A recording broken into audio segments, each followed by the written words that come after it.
Kids were told to vacate the farm by official from your ministry recently.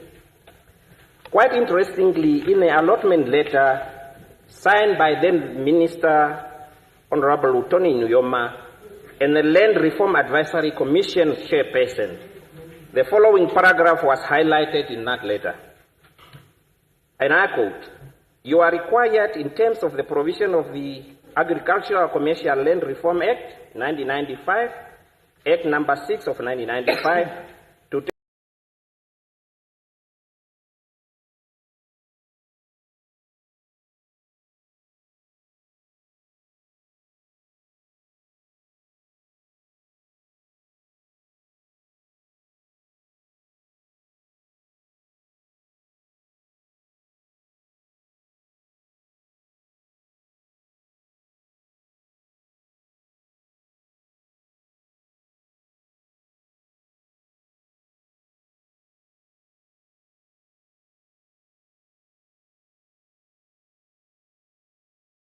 the rightful benefits of the said portion of the farm so that they can be resettled there." And I'm not making wide accusation here. I have concrete evidence of some of the members in this house that are behind me.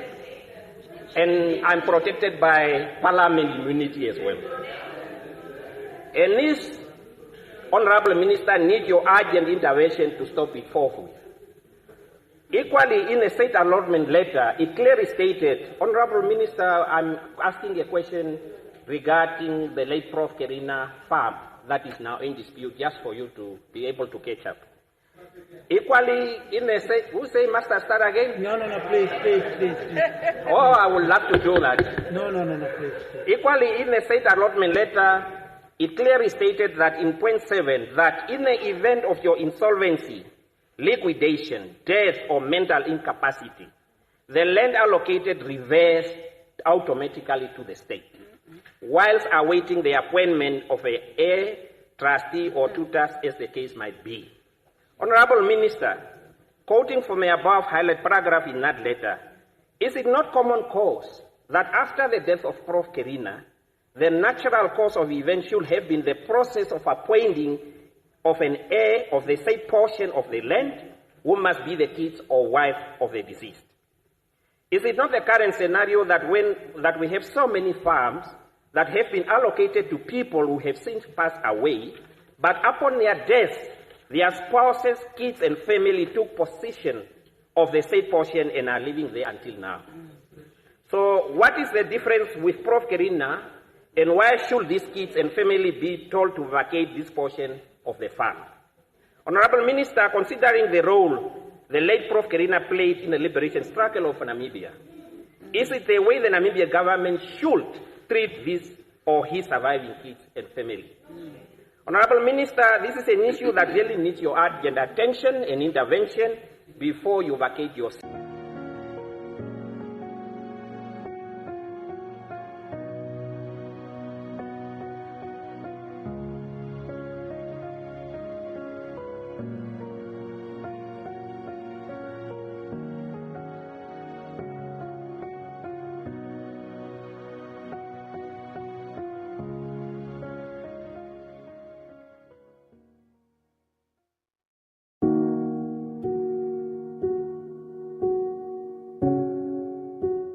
My name is Mighty Bunoma Bakeng.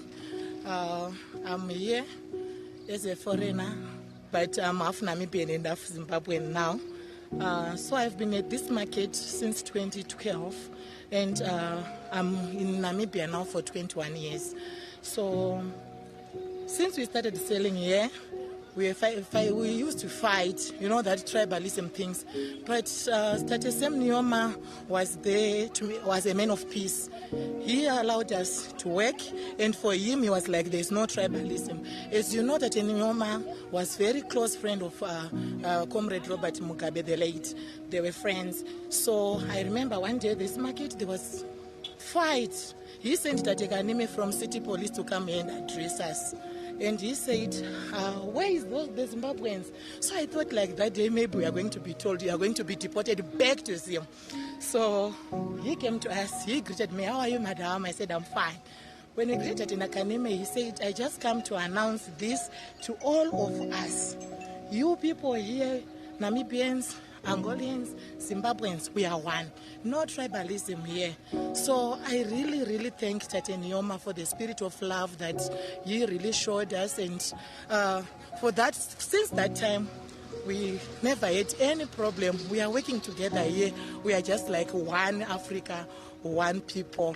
So we are really mourning Tate Sam Nujoma as a nation. And on behalf of all Zimbabweans who are here in Namibia, we really lost. It's a great loss to us, so we are mourning with the nation. The impact that the death of our founding president had on me is that I really felt that he was supposed to live a little longer, though his age was really, like, he was a grown and he was an older person, but really it had an impact on me because I really felt it got me emotional.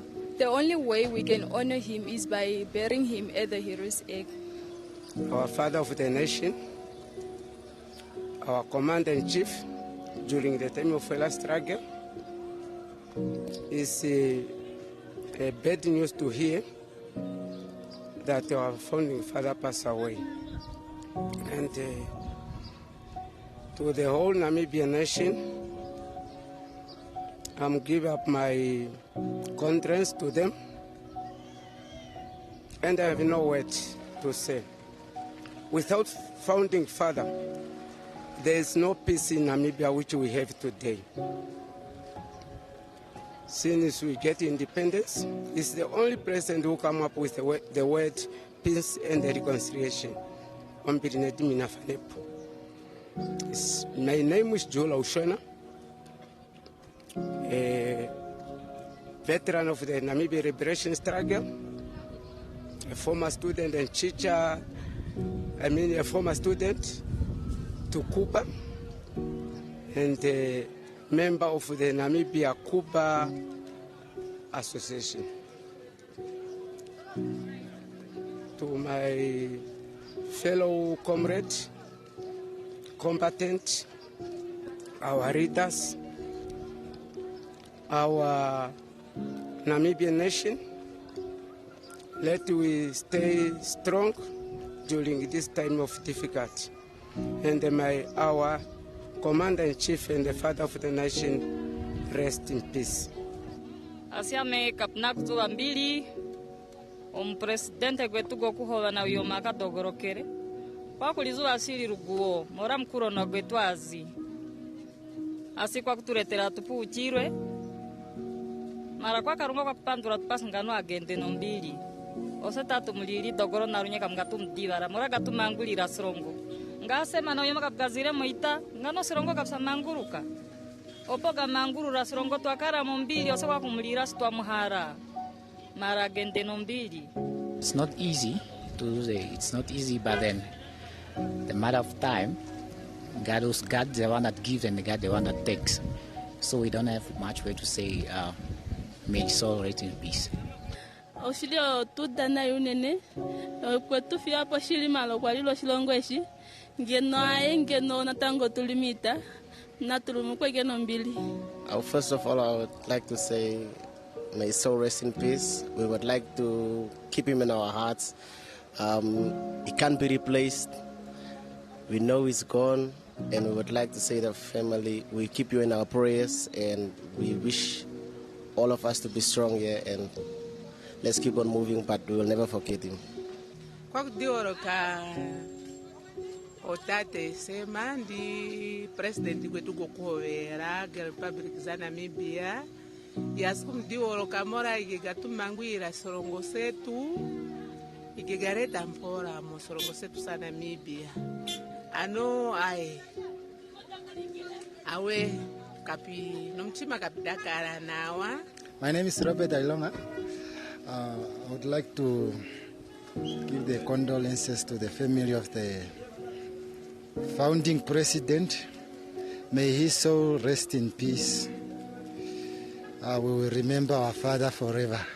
Ai anjoma ekeleko kutate kuba kwetwa bese batafirwe ipo kutate kulusema safihuna Nujoma ya akwetwa tusina tuyekeleko nombili. So to me it's a big loss to lose our founding father. He was the man who was committing in his hard working in entire nation. He has been helped and assist many Namibians.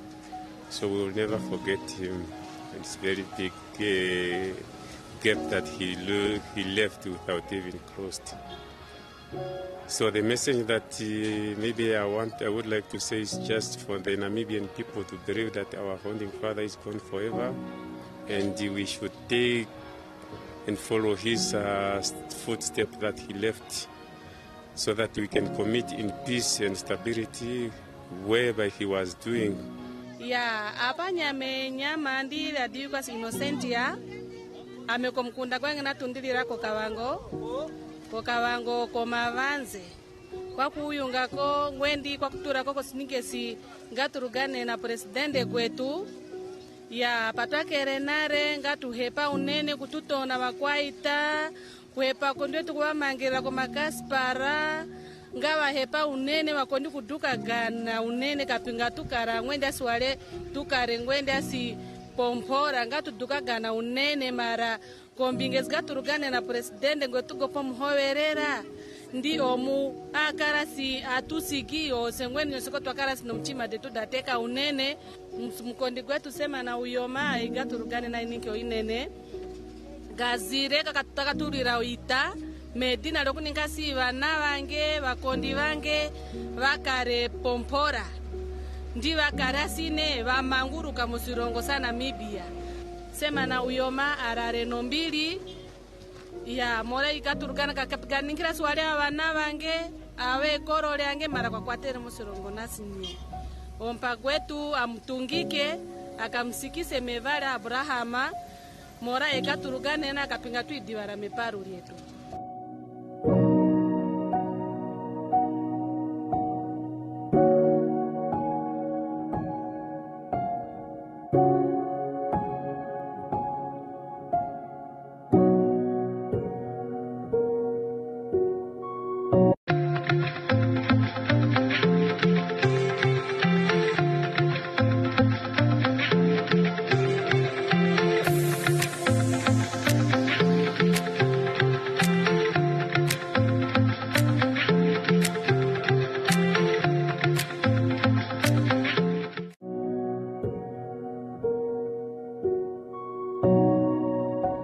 I'm so appreciative of the life of our late president, the former president and founding father, Dr. Sam Nujoma.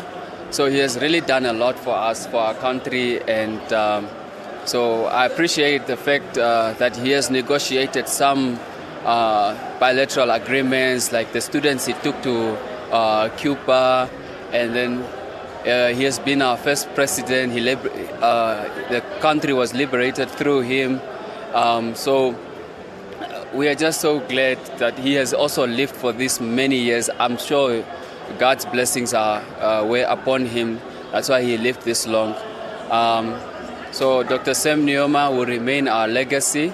We'll forever remember him. My name is Johannes Joachim. Sam Nujoma, I remember him very well when I was schooling at Ishipena. In 2008, he came to our school, just telling us to study hard, and that's the only time I saw him. But most of the time, I used to hear about the struggle that he had fought for us to gain independence. So we are just grateful. Now that he is no more, let just the angels of God be with him.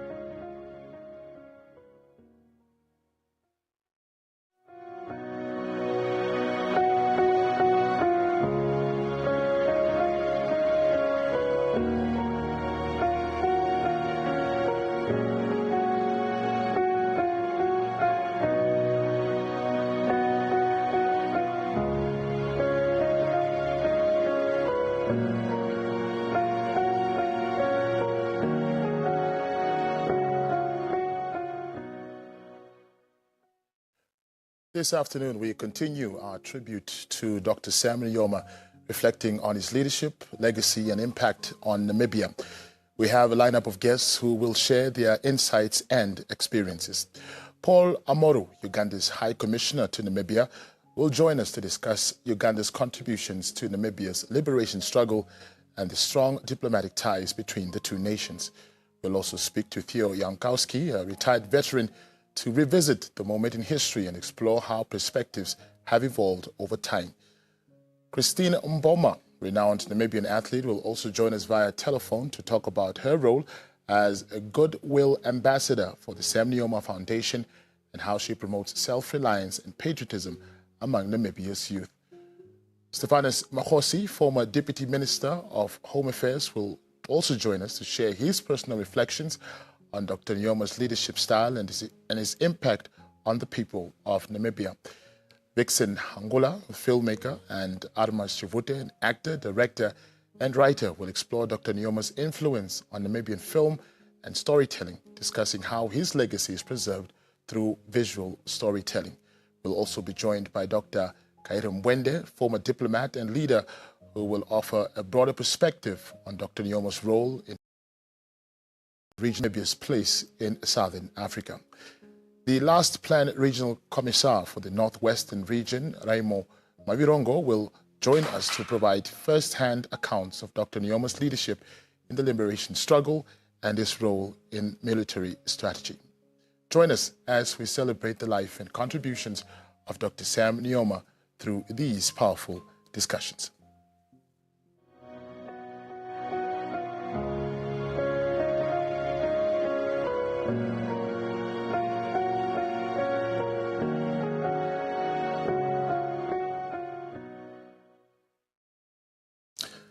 Dr. Sam Nujoma's legacy is not only written in history books, but also captured in films and storytelling that reflect the nation's struggle and triumph. Today, we are honored to have two prominent figures in Namibia's film industry, Vixen Hangula, filmmaker in Free Namibia, and Armas Chivute, an actor, director, and writer, joining us to reflect on Dr. Nujoma's impact on the Namibian film industry and to share their personal memories of them. Vixen, Armas, thank you so much for making time to join us and to share your experiences with this towering figure in the form of Dr. Sam Shavishwina Nujoma. Vixen, let's perhaps start off with you, your first personal encounter with Dr. Sam Nujoma. What were what was the environment like at that time? Yeah. No, thank you for having me here. Yeah, it's really, I want to salute an icon of the African liberation struggle. And my first personal kind of face-to-face meeting with him is when I was selected to be the scriptwriter or to, do the script for his film, the autobiography. I was then given about 2 weeks or so, holed up in a hotel or a lodge to do the book, to adapt the book into the screenplay. And on top of that, I also had then to meet with him. There are some questions and some feelers that I needed to have with him. And so I went to the State House a couple of times to also talk to him. And so it was, of course, first quite intimidating to be sitting with this, and I remember really being nervous, but he was so open with me, and sometimes he would even prompt me with some questions like, oh, well, in your notes to me, when you wanted to ask questions, there's this question that you forgot to ask me. And then he goes down memory lane and so on. So. It was quite an experience that I will not forget in my lifetime. Absolutely. Armas, you've been in the almost the music industry, but the film industry, or creative industry, for so many years. What was Dr. Sam Nujoma's impact on ensuring that young Namibians have a space to tell their stories? Yeah, Jonas, thank you very much for having us. And, I'll probably answer your question in this fashion, that in most cases, we expect things to be put on a silver platter for us and to say, this is how I'm going to contribute towards your career or your future. But in the case of the icon that we are celebrating today, the fact that he sacrificed quite a chunk of his life in trying to liberate us, this nation, and give us an opportunity to be able to sit here today and speak about what we are speaking about, and able to sit here today and speak about, like you said, I've been in the film industry for quite a long time. I have been because of his sacrifices. Previously, I cannot remember many in the colonial time, especially black people, if I may put it that way, that can tell you that I have had a good career prior to independence. So it is because of the heroes such as Shafishuna that we are celebrating today, and others that joined him in the liberation struggle. They made sure that every Namibian will have an opportunity to explore in whatever avenues that will bring about or shape their careers. Now, when I said we expect people to be given things, or people expect to be given things on a silver platter, freeing the nation on itself, it's already a contribution to whatever you wish to do in life, because then now you are doing it as a free person. You are doing it with all your rights around you. So the coming of independence, the freedom that we so much enjoying today, the peaceful nation that we live in today, is because of the contributions of Dr. Sam Nujoma, and we can freely say we are actors, we are filmmakers, we are that, and we are that.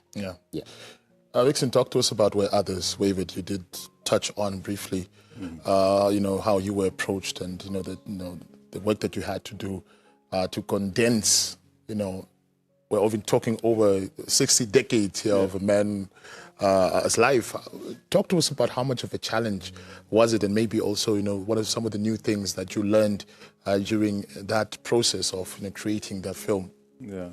No, I always held a view that a story of Dr. Sam Nujoma cannot be told into like 2 hours of film that picture ended up to be.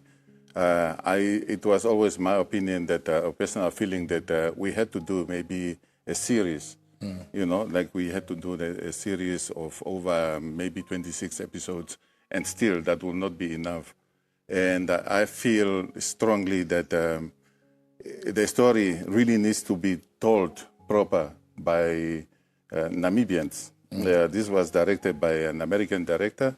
I did the screenplay, and then he changed it the way he wanted to be, with also Femi Kayode, who was from Nigeria. And so I still really feel that a series needs to be, and the proper story needs to be told by Namibians. Behind the scenes, really, there was a whole lot going in. There were not so many experienced Namibians at that time. We were all doing what we could do. The executive producers like the late Dr. Kaumbi and so on. We were all really just doing what we could do to do this. And luckily it ended up to be what it is, even though still not what it doesn't do true justice to what the story should be. And I'm always saying that in America today, it's so great, it's a great nation, or is viewed as a great nation, because even though they were beaten and routed in Vietnam, the stories that are coming out there are the heroics. Now, how about the only country that I can say that has a very tapestry of liberation struggle success? That needs to be done. There are millions and hundreds and thousands of stories out there that needed to be done today. I was looking at today at a clip where we had all the former fighters, and they were still in their hundreds, if not thousands. And all those people's stories needed to be told. Absolutely. How many films will you not be able to tell out of that? How many TV series? Where are the autobiographies?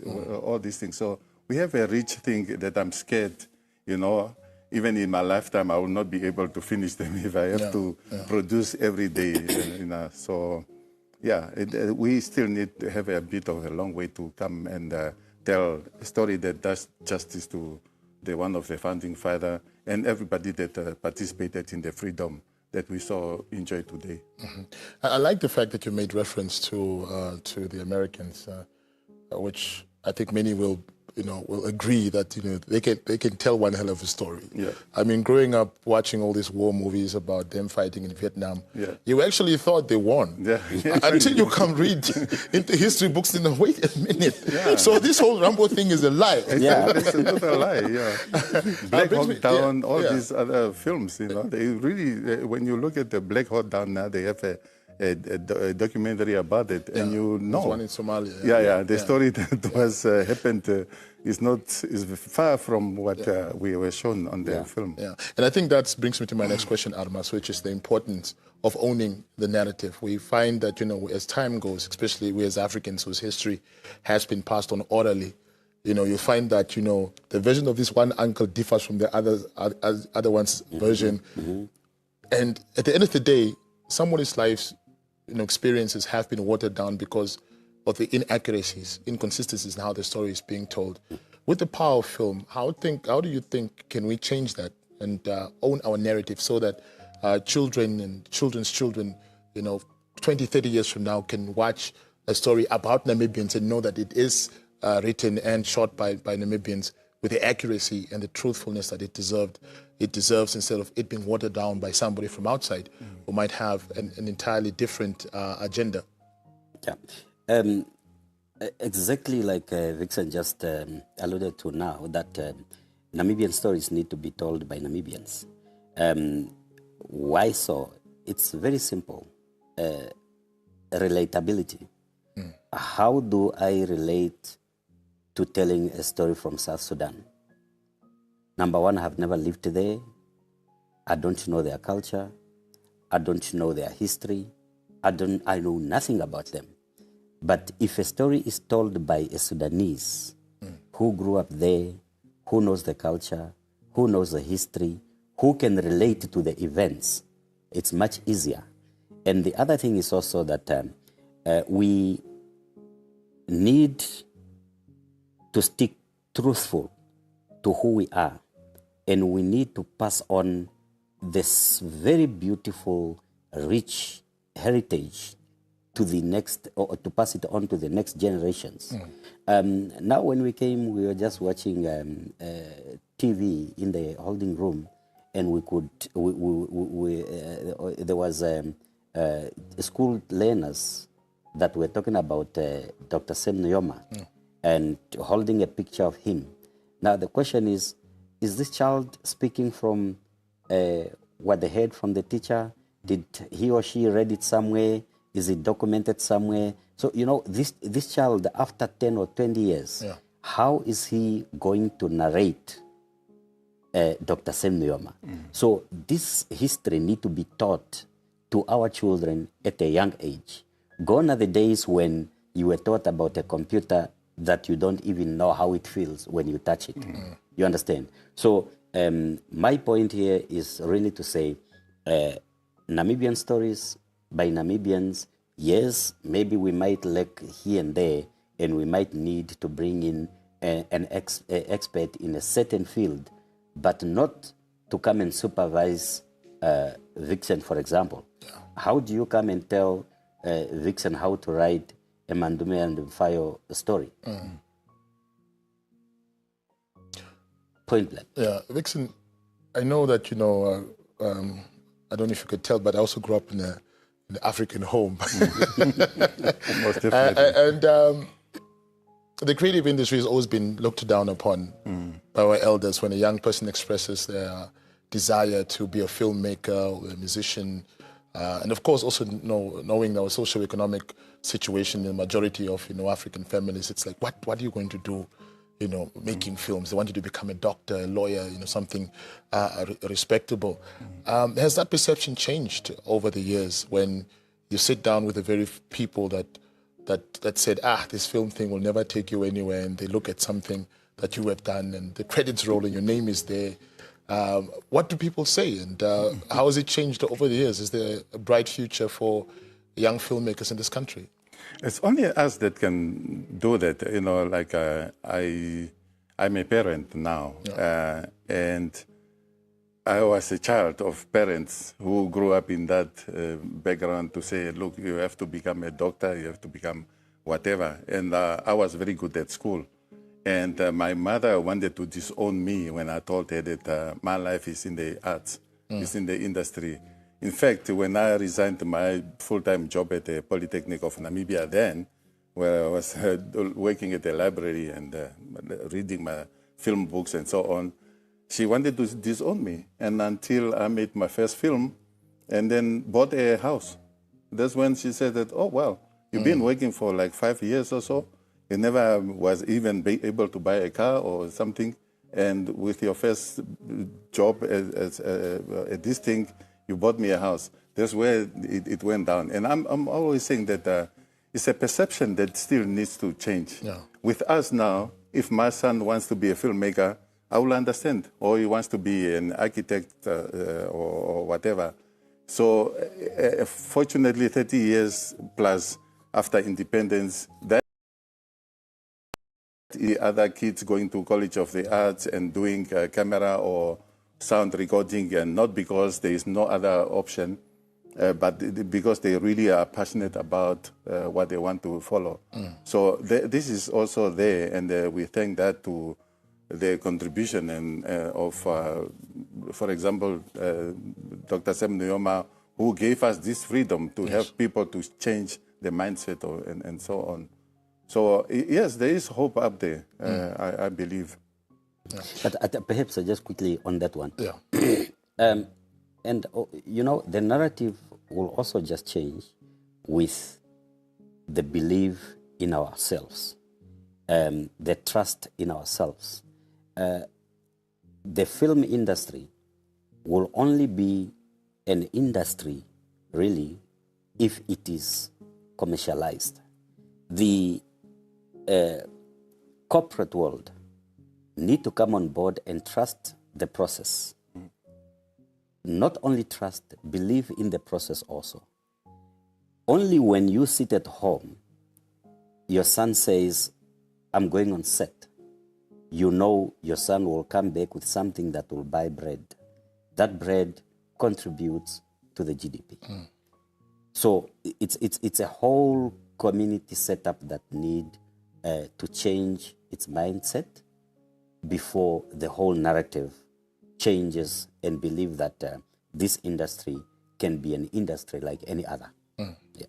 To wrap up our discussion, I had a very interesting discussion with Dr. Professor Shama Shivikwa yesterday, where I said, you know, we as Africans, you know, don't believe that we die. We're spirits. We move on to the next level. We are promoted to a higher level, and that's the same instance with Tata Sam. Wherever he is right now, how do you think he would want the Namibian story to be told? Vixen, let's start off with you. It was a very philosophical question. Yeah, no, I totally believe, because even talking to him, I can remember the excitement of him. It's like, oh, so you are going to tell this story. And he was also saying that, look, there are other stories that I want to see in my lifetime. The stories like of Peter Nanyemba, you know, Peter Enias Nanyemba, Tobias Ainyeko, all these things. That man was so passionate about the history and the country of that he fought so hard to liberate. And yeah, so I believe, and also the one thing that I really taking my head off, the president-elect now, Netumbo, she filled me so much with hope when she says that there are 3 sectors that she wants to look at: youth, sports, and the film industry.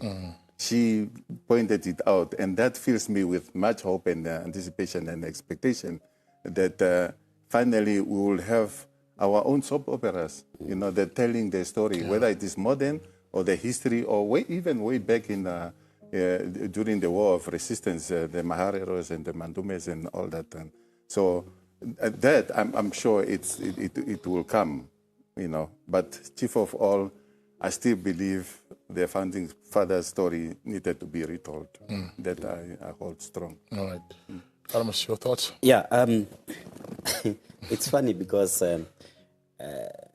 the whole mourning period since the passing of the late icon, when I look at his stories, I saw more of a storyteller than a president, because whatever interviews that he have had, it was always in a fashion of storytelling, visualizing things. Yeah. If he is with his little ones at home, he would be telling them stories. I met him briefly at Otavi, at the service station. I was with Mayor Monica Ulenga, the late Monica Ulenga. We were passing by, filling up the car, and then she saw the founding father, and then she said, "Oh, they started. Let me quickly go and greet him." I said, "Who doesn't want to greet Atiku?" So I followed. When I followed, this guy does not want to let go of us. He was telling stories one after the other. And I believe now where he is, because like you said, we believe we only elevate to some other areas, we don't die. I believe where he is, and hearing us speaking or saying things that we are saying now, and hearing us talking about storytelling, I'm sure he's smiling with hope that a tradition in Namibia will not die. Because that's one thing that he really wanted to uphold. And he believed that a nation that is rooted to its culture, to its tradition, will always grow and will always unite. And I think the best way to keep his legacy alive is through storytelling with the cultural upholding in its place. All right, brilliant.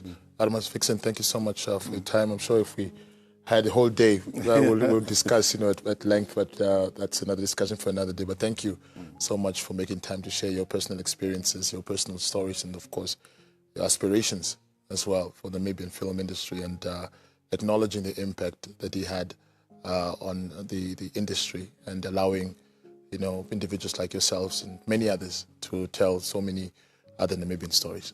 Thank you so much, gentlemen. All right. Thank you.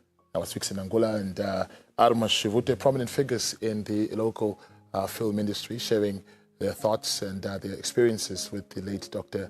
Sam Nujoma, and also the way he paved the way and to allow people like themselves and many others to tell the Namibian story. Stay tuned. We'll be right back.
The late Dr. Sam Nujoma remains a towering figure in the country's history. Many individuals from different backgrounds have shared their personal encounters with him, some dating back to his time in exile.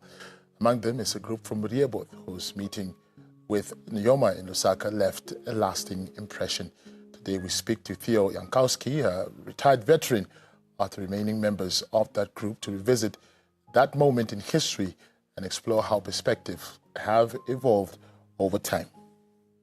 Theo Jankowski, thank you so much for making time to join us and to tell us your story.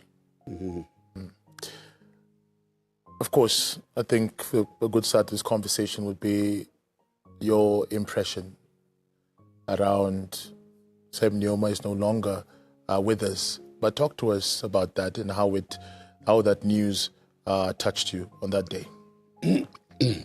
Sorry. Yeah, I met Comrade Nujoma in exile. My first, impression of him, it was that trademark signature smile. And later on, I would see that he is a charismatic leader. Now, how did it come that I met him? So, a group of Rieboth comrades and went to Zambia, to Lusaka, with the help of senior party leaders in Namibia at the time. And we have got that opportunity early in May 1989, just a few months before independence. So as a group, we went there, and the first day in the afternoon, Comrade Nujoma invited us, took us to a meeting venue in State House of the Zambian state, Zambia. So, the first evening, he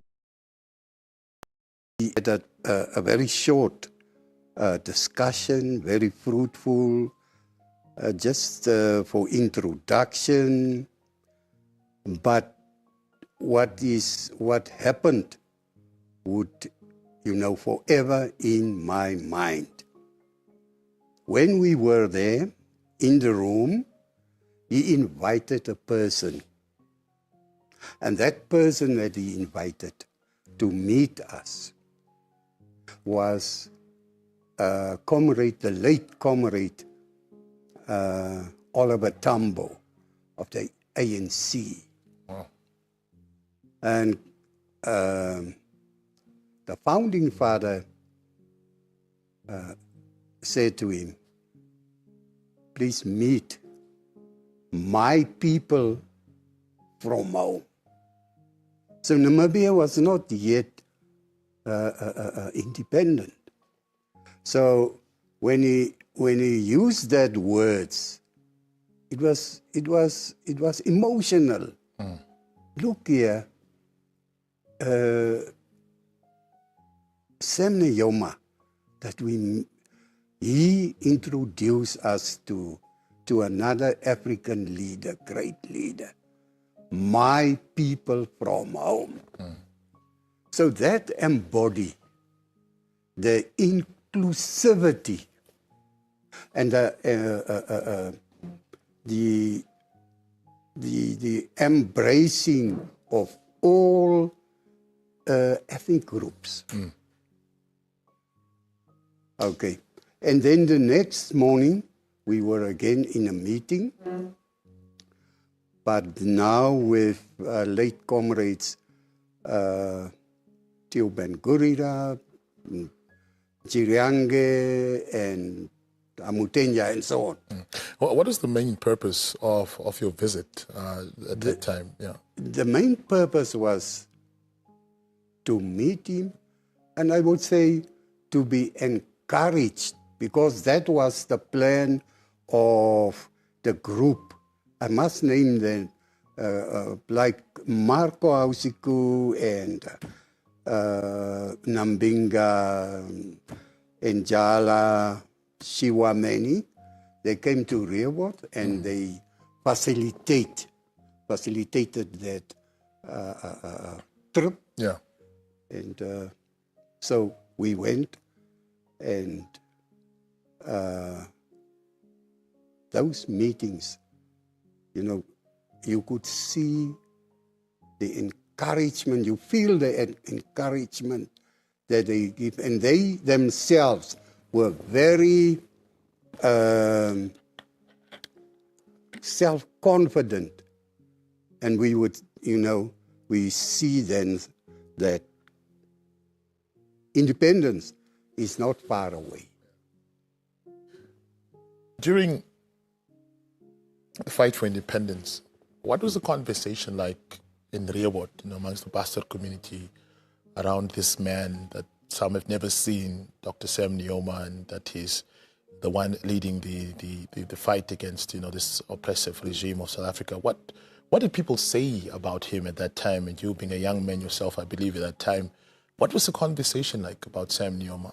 Yeah, in my case, you know, I was reading newspapers already from grade 6, standard 4. So I knew about what is going on. But many people in Rehoboth, you know, used to mobilize people. And, you know, Sam Nujoma was always that big picture there. So in Rehoboth, there was also people who contributed immensely towards the struggle. And that was acknowledged when we met our leader there.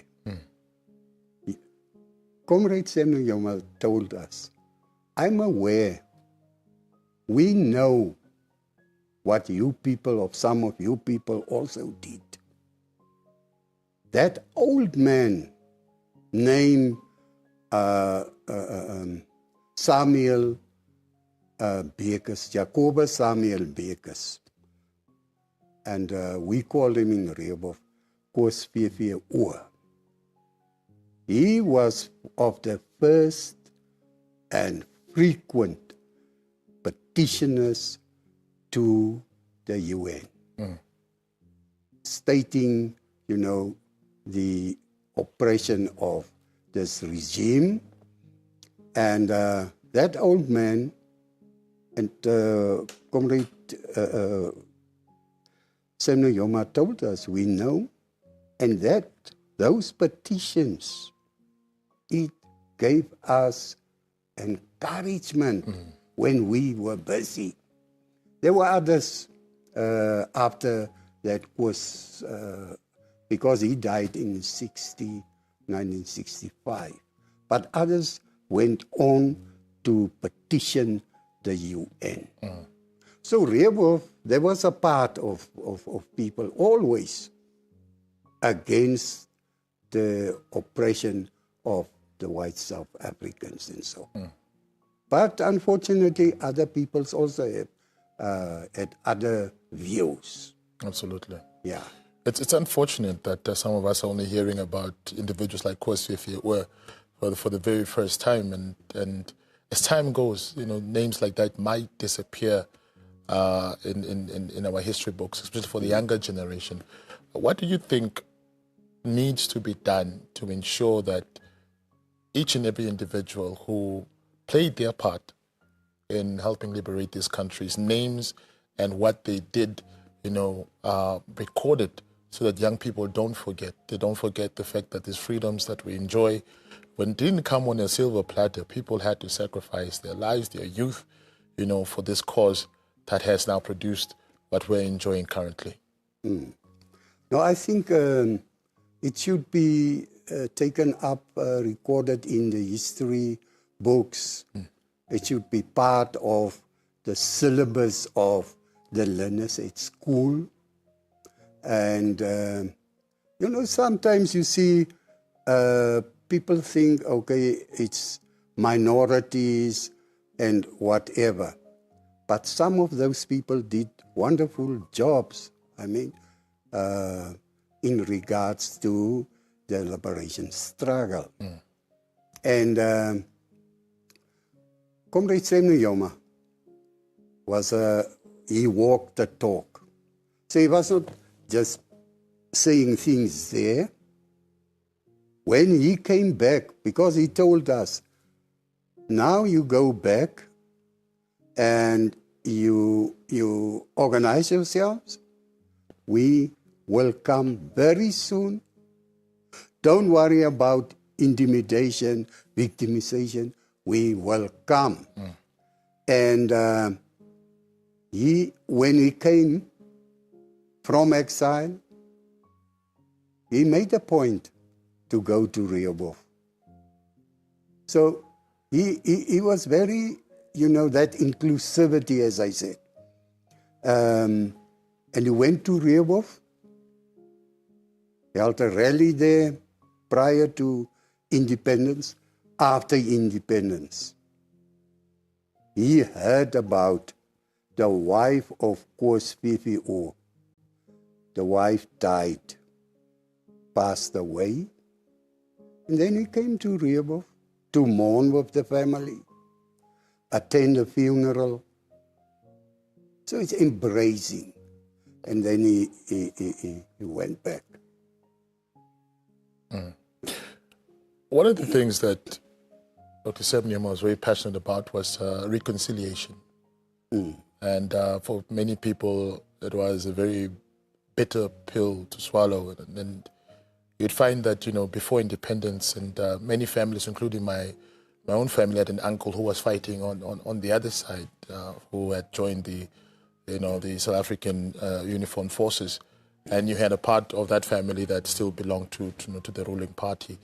And post-independence, there was a stance that was taken by the Namibian government, with Dr. Sam Nujoma, of course, at the helm, saying we need to reconcile. It's not going to be an eye for an eye, tooth for a tooth type of situation. We're in this country together. We're free now. What does it say about his love for seeing Namibians unite despite our differences in language, our differences in culture? What do you think informed that, and why did he take that stance at that time to say, look, we're in one house now? We have those that unfortunately were on the other side, but we have to work together if we are going to turn this Namibia into the Namibia that we want it to become. Talk to us about your thoughts around that. Yeah, I think, his intentions were always to free Namibia. And he fight his lifetime to do that. And to bring people, our people of Namibia, to bring them under one banner, unify them under one banner. And I think you should start with the different communities.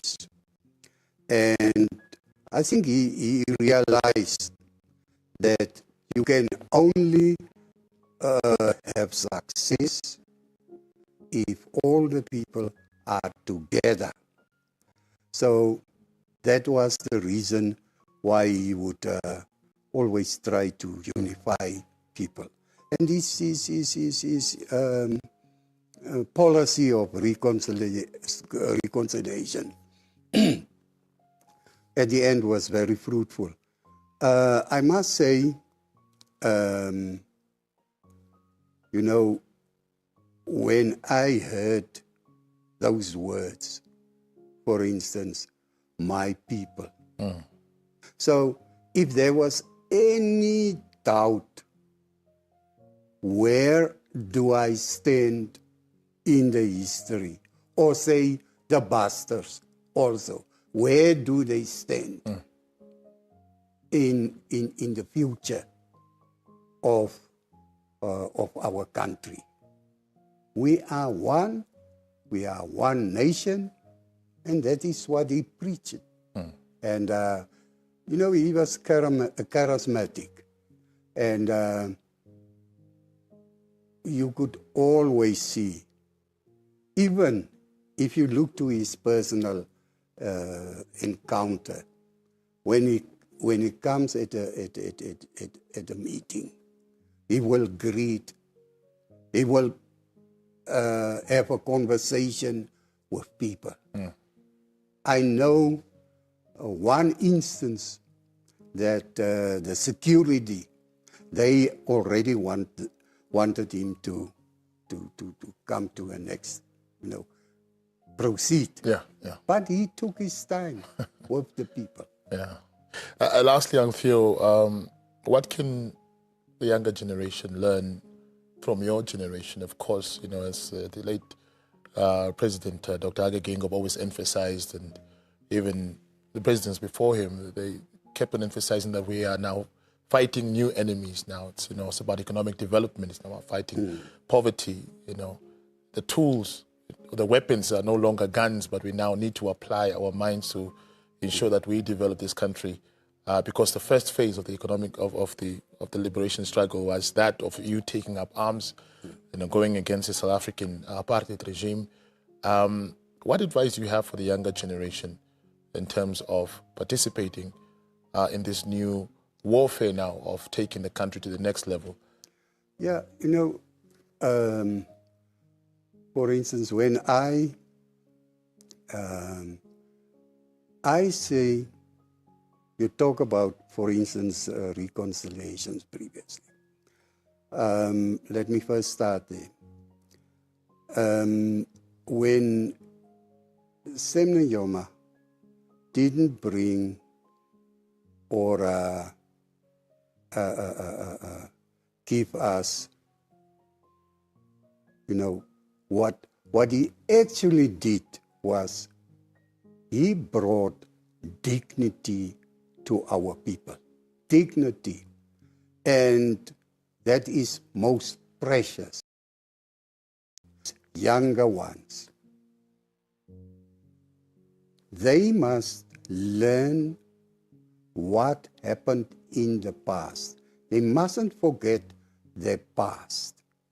Now, these days, it is now the technology and those kind of things. And it is more difficult now, you know, or otherwise it might be also easier if the technology respond to that, is resilient. But people are so busy, you know, they are not actually worrying or interested in politics and so on. And that is a big worry. You can see it when you have the elections. They don't participate. So somewhere, and I think all start with the schools, actually in home, but in the schools, the syllabus and those things should be in the syllabus. Right. Theo Jankowski, thank you so much for your time. Thank you so much for sharing your personal memories about the late president. And once again, thank you.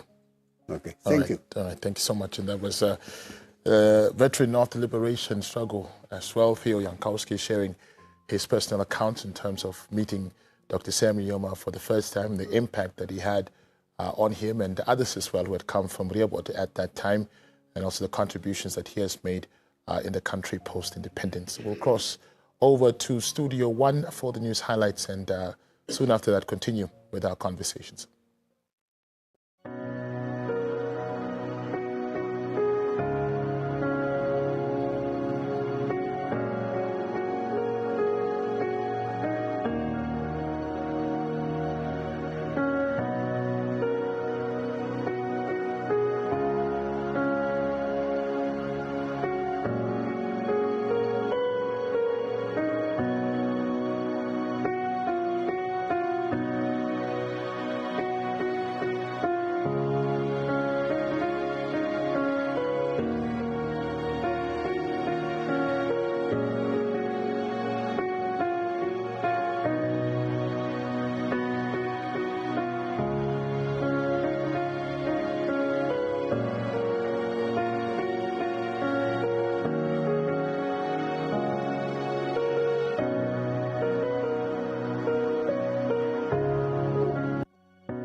Good afternoon and thank you so much for tuning in for the 4 o'clock news highlights. I'm Dapewa Ambambi.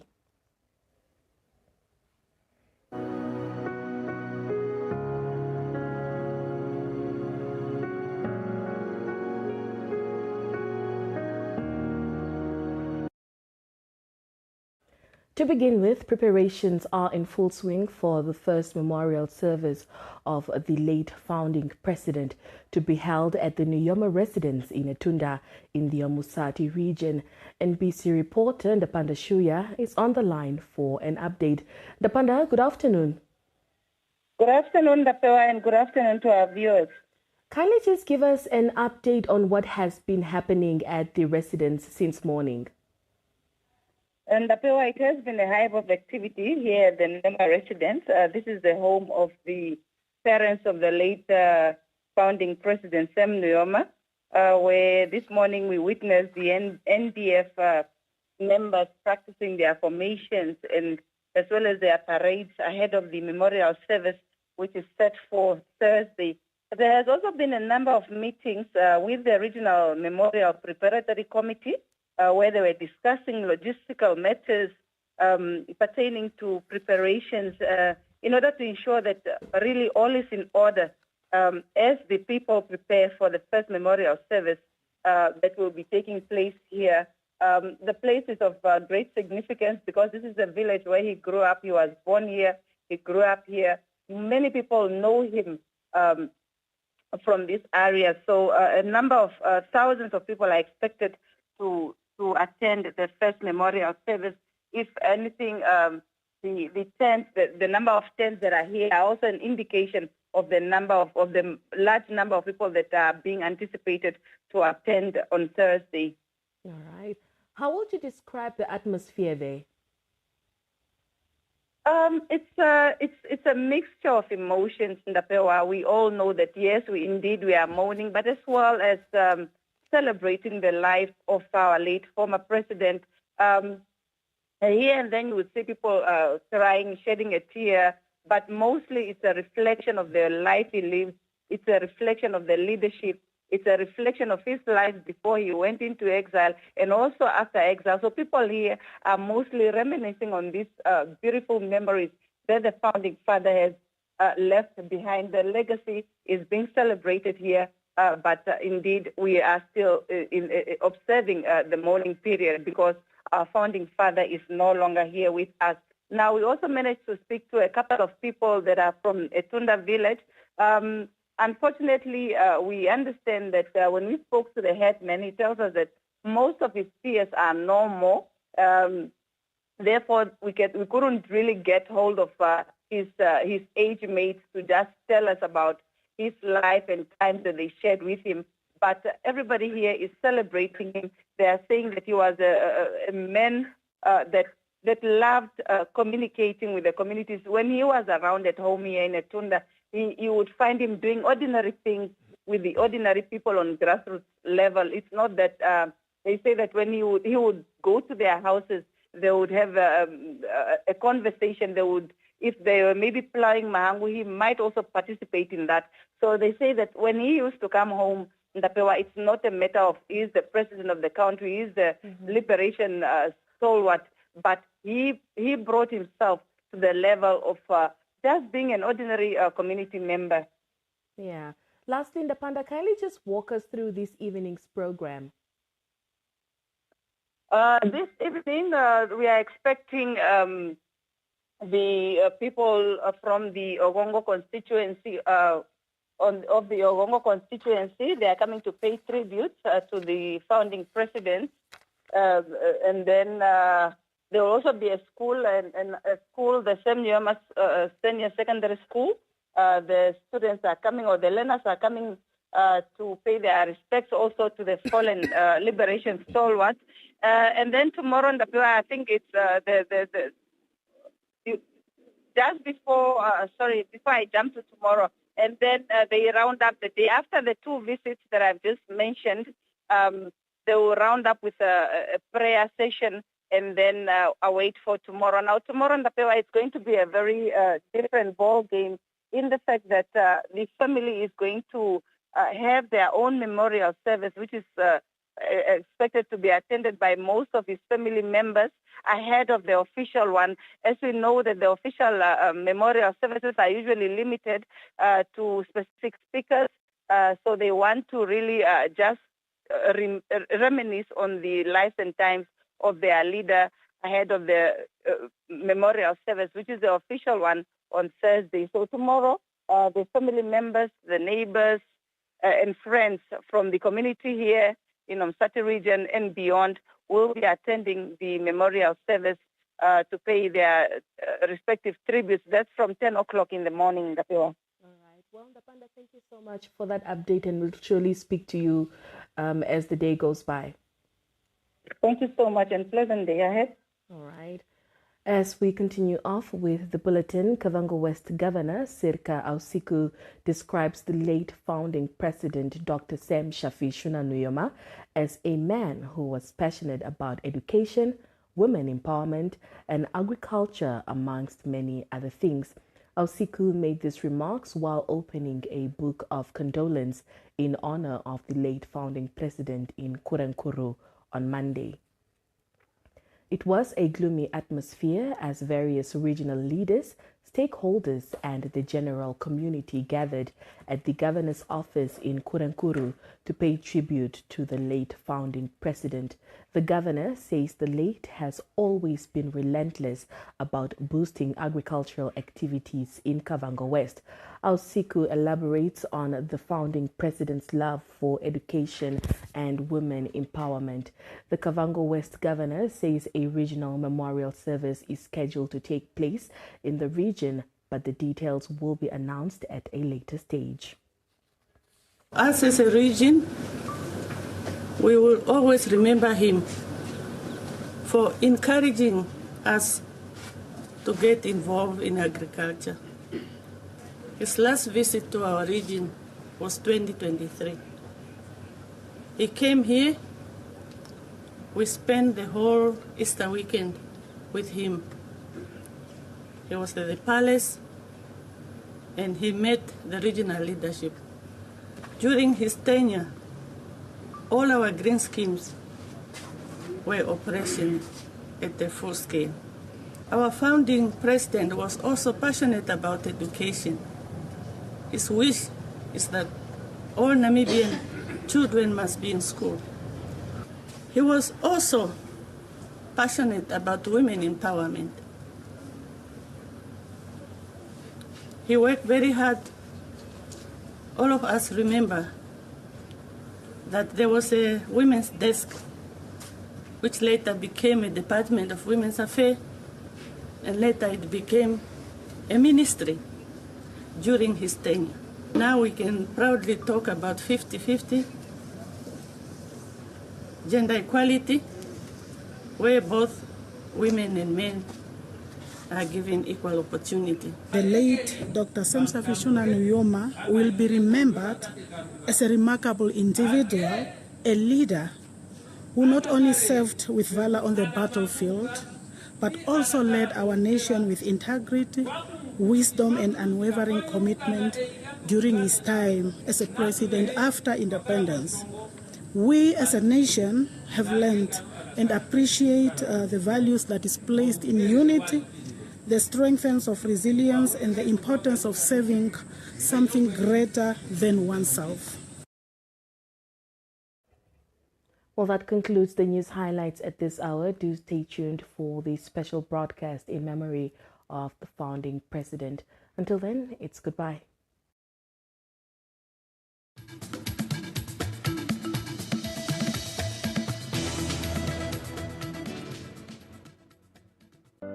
The Namibian Broadcasting Corporation, NBC, digital, television, and radio platforms brings you comprehensive coverage on all proceedings and special life of founding president and father of the Namibian nation, Dr. Sam Nujoma.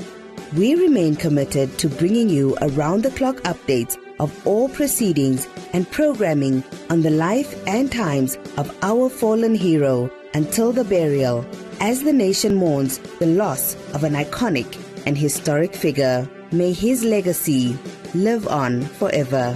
NBC, it's ours.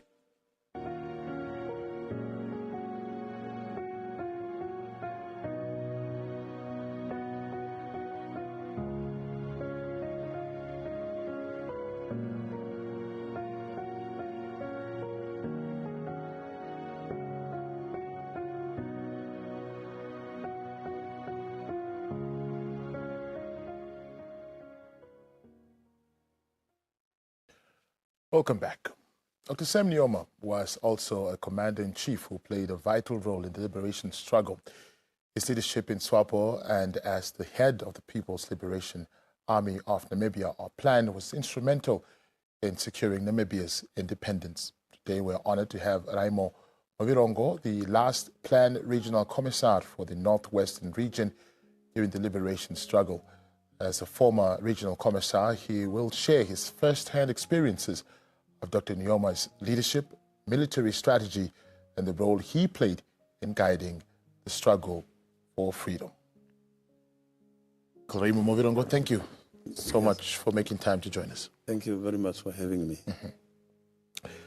Let's first start off with your first impression. Of course, context matters a lot, and everyone has an interesting and very personal story when we ask them how they met the late Dr. Sam Nujoma for the first time. What is your story, and what were the circumstances of your first encounter? Thank you very much for the question. Maybe I can just relate a bit how I entered Angola. That is in 1977, because there was a wind of change in our village, the vicinity of Rokana and the surrounding. So then 77 is when I crossed. I passed through the very region where I later became the regional commissar. So that is the Northwestern Front. So I went through it. I think I spent 2 days at the then regional headquarters, which was headed by late Commander Nakada, known as Nakada, Tashia. Then a lorry came, a Scania. But while I was there, I could see that the regional commander he requested me to give him an update of the political situation in the then Kaoko, from where I came. So I think I spent 2 days just writing some reports. Then from there, I left for Kasinga. I stayed in Kasinga. That is the reception area where you find students, elderly women, and just a small pockets of, defense to defend the children and the elderly. So then Kasinga, I almost get sick, the new environment. But on the 26th of that year, while I was just relaxing at our positions, we are divided in platoons, sections, and so on. Then we perform our daily activities, So here, I just saw one of the plan. Senior commanders who was known as Pondo, but no, Isaac Shikongo. He came to me, but we knew, I think the president was around to come and address the 26th August anniversary. So then he said, Mr. Mobirongo, come with me, the president wants to see you. I was just stunned. So then I quickly, washed my face and I followed him. Yeah. So we came. When I came, I found the then plan commander, Dima Mambo, because he was also staying in Okasinga at that time. Then the then Secretary of Defense, I think, who came with the president from Lubango, he was there, and Tate and Daddy. Now here, when we seated, then the president entered. He shook my hand. Then I could see he wanted to know what is happening in that part of Namibia when it comes to the political understanding, the brutality of the colonial forces towards our people, and all these, suppressive related activities. So then we had a discussion, and after we finished, the president, they just, his usual smiles. Yeah. Then he said, no, I'll leave you in the capable hands of Commander Dimo, so that we make sure that we liberate that country. And we make sure that the colonial fascist troops of South Africa will go back. So I will leave you in the hands of Commander Dimo. At that time, what was your main responsibilities as the Commissar of the Northwestern Front? What was expected of you, and how many people were under your command? Before I became a commissar, this in Okasinga, later I went to the training in Lubango, the military training. Here we're just ordinary. But the commissar, the rank of commissar, I was appointed after I came back from a leadership course in Bulgaria. So then I came to Northern Front. Northern Front, I was an acting commissar. Later, just in 1987, 88, when we were almost coming back home, is when I became. So the task there is like a political, the political head within the armed forces. The commander was Comrade Erastus Newonga, you know him well, who was the former PS. So my task is just to make sure that I teach, especially those who are in the bases, because under me, I had also mobilizers who go to the smaller units, because our slogan there was, the war was not led by the gun, but was led by politics. So as a reference, sort of emulate and interpret the constitution of the party, so that all the cadres, they are politically liberated, they are politically mature. That was the main task, and to instill discipline. Yes, those were the main. And then the other one is to counter the propaganda of the enemy in the country. Yeah, because the main task was to mobilize the masses, being at the forefront of the operational area. So we have to send underground political commissars to go and make around the fire mobilization work. Yeah. So in other words, the war was being fought on two fronts. You had exactly. the military side of it, and then you also had now the political side. Yeah. So actually, it's I'm the principal advisor to the commander on political side. Yes, that was the main one. Yeah. Dr. Sam Nujoma was known to be, looking at the conversations that we have had with many individuals who have interacted with him on a personal level, he was very charismatic. And I was watching some documentaries. He also had a very good sense of humor when he would relate to some of his experiences as he was making his way out of Namibia through Botswana and making his way finally to the United States. But there was also another side where it came to decision making. He was known as a very decisive leader. How would you describe his leadership style, especially in times of immense pressure? And what do you think made him stand out from the other leaders when it came to making a decision and sticking to it? Yes.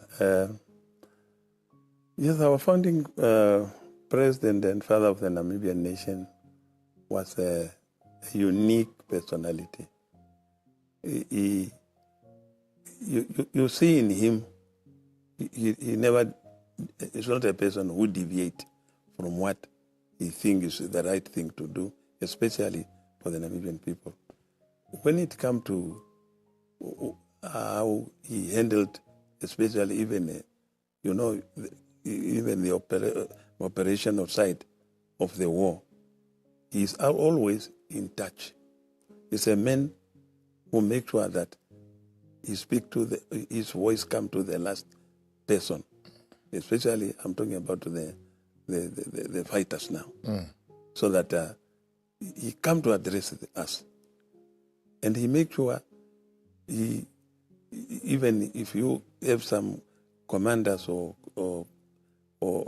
private soldiers who are coming for hospitalization, He go and visit them in the hospitals, talk to them, hear the actual situation on the ground. So he's not a person where you see maybe he just pushes us into a thing where he isolates himself. So it's a man who really, I don't know how I can describe him, but he was for this, for the liberation of this country. Sort of, when we follow also the way he went, how he went out of this country, maybe he wanted also to make sure that the type of blessing he got from those who mentored him, he didn't want maybe to disappoint any Namibian or any of those who mentored him. Yeah. Yes. What do you think kept him going? I mean, this is a man who gave up a large chunk of his young adult life fighting against a repressive regime, going from one part of the world to another to garner support for Namibia's cause. But deep down, did you ever, perhaps maybe one time, doubt Dr. Sam Nujoma? Not at all. Not at all. Yes, it's a sad moment, of course. We are in a dark cloud. But yes, he did what he could do. He did, from my side, he did what he could do for us. And I think we just owe it, we owe him to maintain the legacy he left with us. That is that of making sure that this nation is not divided on tribal lines. It's united, as you use always to repeat, unity of purpose. So to us, I think he gloomed us. He saw us just to pick out where he left and not to disappoint him. History will judge us if we start deviating and, coming from the way he wanted this Namibia to be. The Namibia he wanted, that is the one we have to keep, not to tear it apart. In our conversation, what can young people learn from your generation? And sometimes one feels that when we talk to the older generation, there's a bit of a divide. It's like we almost don't understand each other. The older generation feels like the younger generation doesn't want to listen. They're being irresponsible. Us also, on the other hand, we counter and say, these old people, it's history again. They're talking about struggle again. How do you think can we fix that and have a conversation that says, look, we have experience. You have the energy. Together, we can be a formidable combination. We can sit down and discuss age, can learn from you and vice versa. How do you think we can create a conducive environment to foster such conversations? Yes. It is a very demanding and it's not an easy task because we talk about different generations with a different world outlook. Our young generation, when you tell them what we went through, they just think that you are telling stories. You are telling stories. And they want to hear, all what they want to hear is whether their future is secured. I think that's the point. So now, what we have to do as elders is to try and discuss with them and bring them up that you can't just have a bright future if you don't know from where you came. So the two go hand in hand. So, but it's not an easy thing because nowadays, these people are almost with this IT revolution, where they are always with I've seen even in my own home, you hardly see them without a a calculator. Yeah. Just to make a 15 plus 15 is going to the calculator. The other thing is to Google.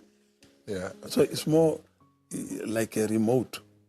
So we have a difficult situation.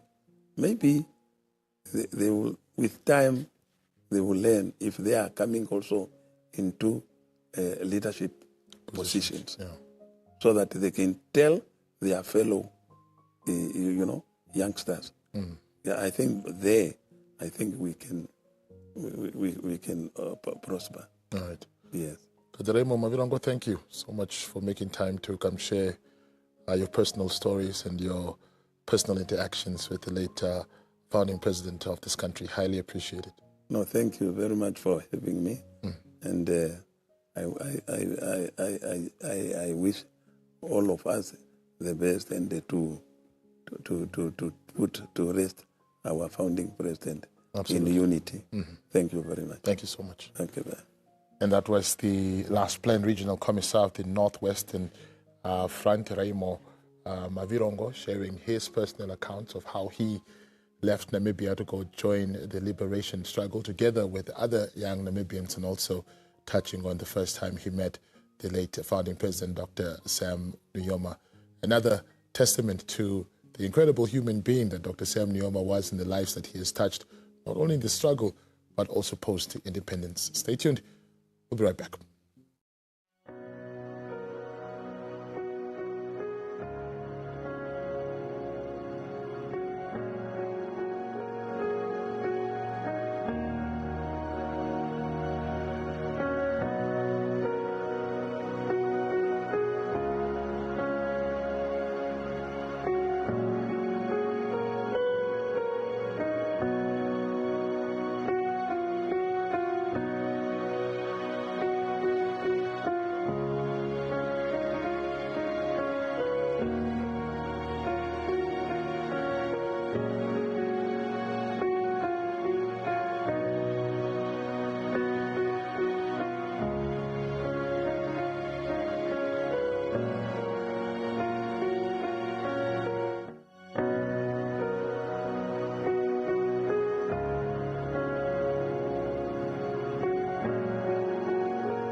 Dr. Sam Nujoma's leadership not only secured Namibia's independence, but also positioned the country as a key player in Southern Africa and beyond. Today, we are honored to speak with Dr. Kaire Mwende, a Namibian diplomat and leader who has served as Deputy Minister of Agriculture, Deputy Minister of Foreign Affairs, SADC Executive Secretary, and Namibia's ambassador to several countries.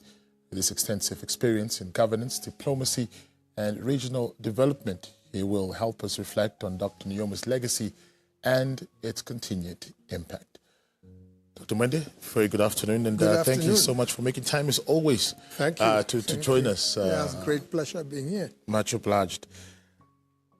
When we talk about Namibia's place in the international community, even before our independence, what impact did Dr. Sam Nujoma have in making this little country in Southwest Africa such a large and listened to voice on international platforms? Talk to us about that.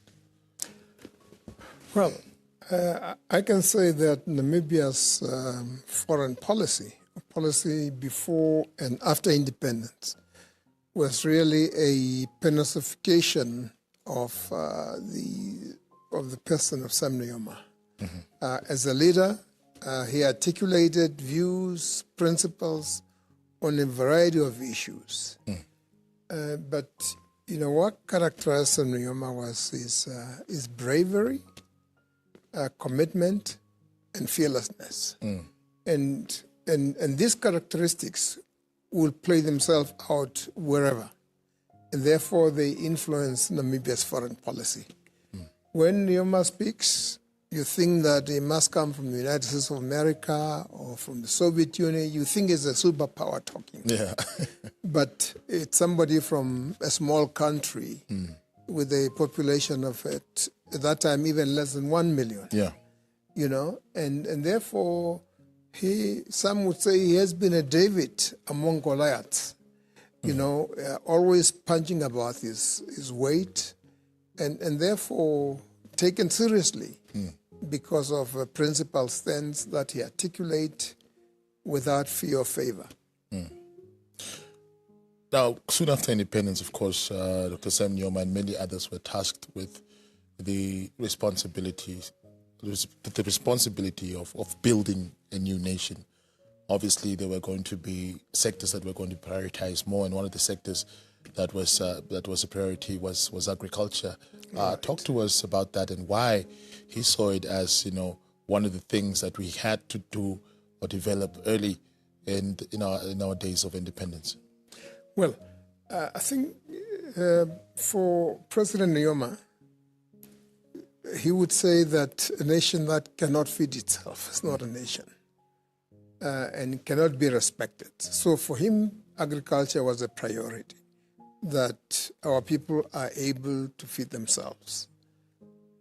And he went out of his way, not only to make policies, but also to practically go out to encourage farmers and, in some cases, go into the field to plant maize. I remember we were in Tsumkwe. He ordered the officials of agriculture to plow. And this is now to encourage the community. And he himself got into the field and started to plant. And so poor me, I have to follow, you know, and also plant. Yeah.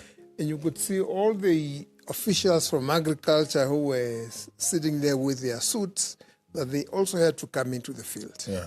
But that was, he was leading by example. And so I think that is, and he would go everywhere. And at the level of government policy, you know, we introduced plowing services to reach a certain level of food self-sufficiency. They would distribute seeds to farmers. But also, you know, there was restriction was imposed on importing certain products before local production has been taken up and so forth. So all in all, really, he was a champion of agriculture, agrarian revolution. He dreamed of an agrarian revolution. I could remember his statement at the World Food Summit in Rome, where, you know, countries committed themselves to end hunger by a certain period of time. Yeah. and he would speak passionately about those issues. One thing that also I think stands out for a lot of people is the team that he had assembled soon after independence. And you look at some of the names and, you know, just the depth of many of these individuals that they had. It was brilliant. It was, you know, some very brilliant individuals, and it says a lot about himself, you know, as a leader. They say a leader is only as strong as the team he surrounds himself. Why did he always, you know, go for the best of the best? I mean, we've seen that some individuals would rather be surrounded by yes men or yes women, but he chose certain individuals, and when you look at their credentials, you'll say, wow, this man was serious. Talk to us about that. No, he was. He chose experienced individuals who have worked with him over many years, people like Hage Geingob, Idibo Mtenya, Pohamba, and the list goes on. But then also he brought in young people like myself as deputy minister, and several other people. He even took late Rukoro, who belonged to a different political party, brought him into cabinet as initially as deputy minister, and later on as attorney general. So he was ready to use the best resources that the country has to develop the country.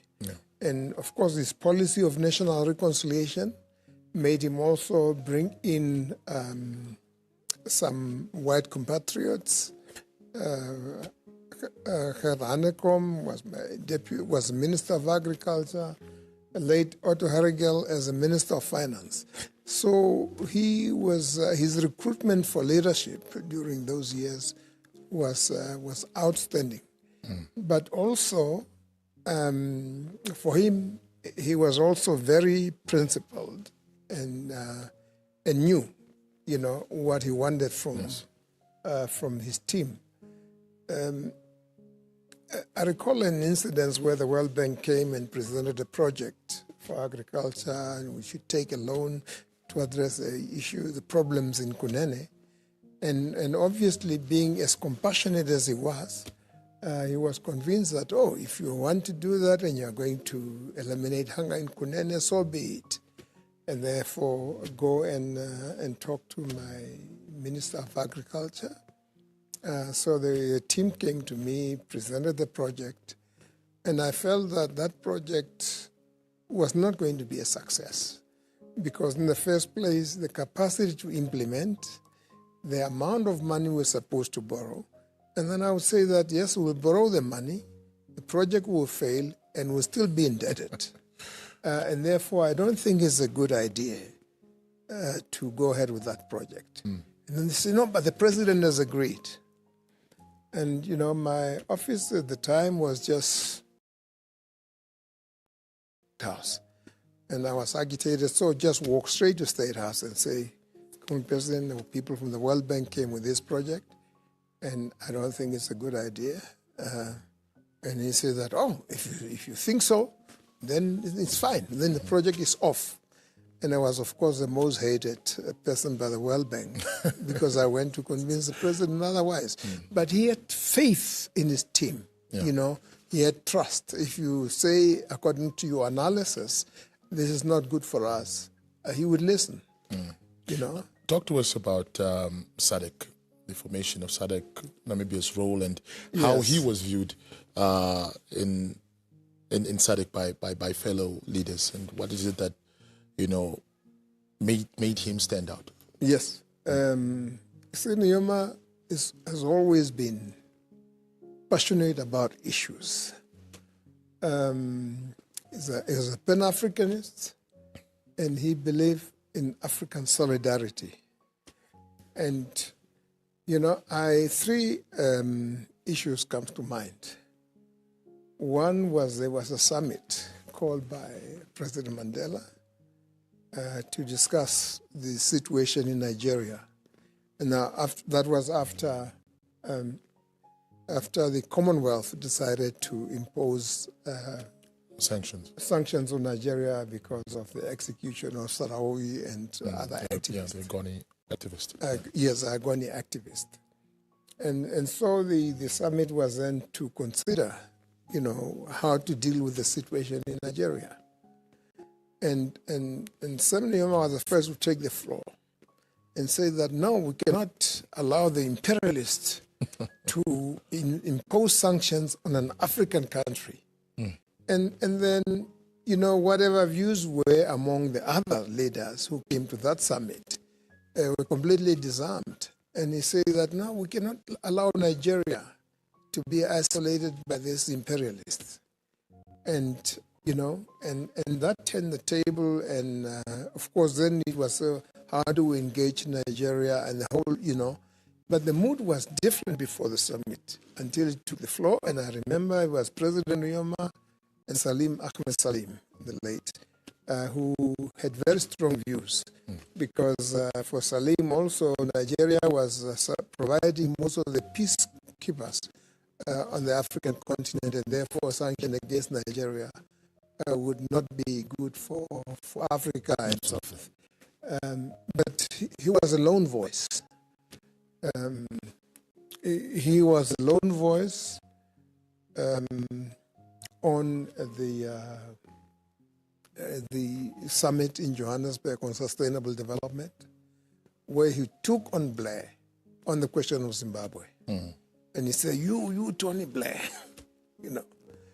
And he said that we cannot allow an African country to be isolated.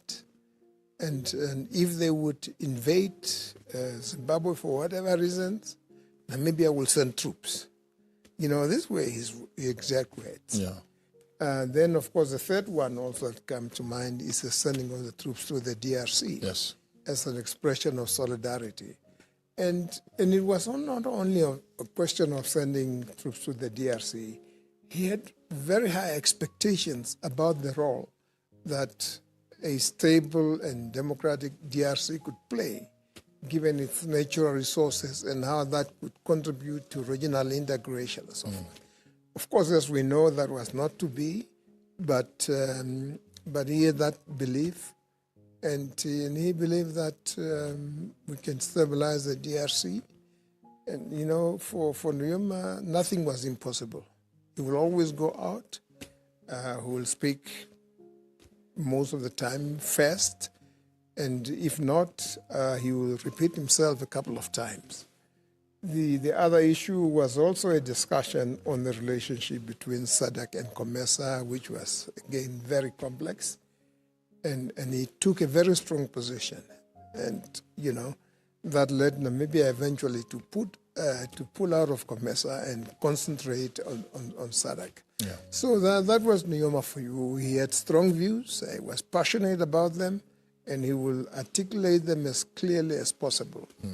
And so our foreign policy was really characterized by bravery and fearlessness, and that comes through everywhere. Whether you are talking about the issue of Palestine, we will articulate our position strongly. Issue of Western Sahara, the sanction and against Cuba, we will talk openly about that. And, so all these major international issues.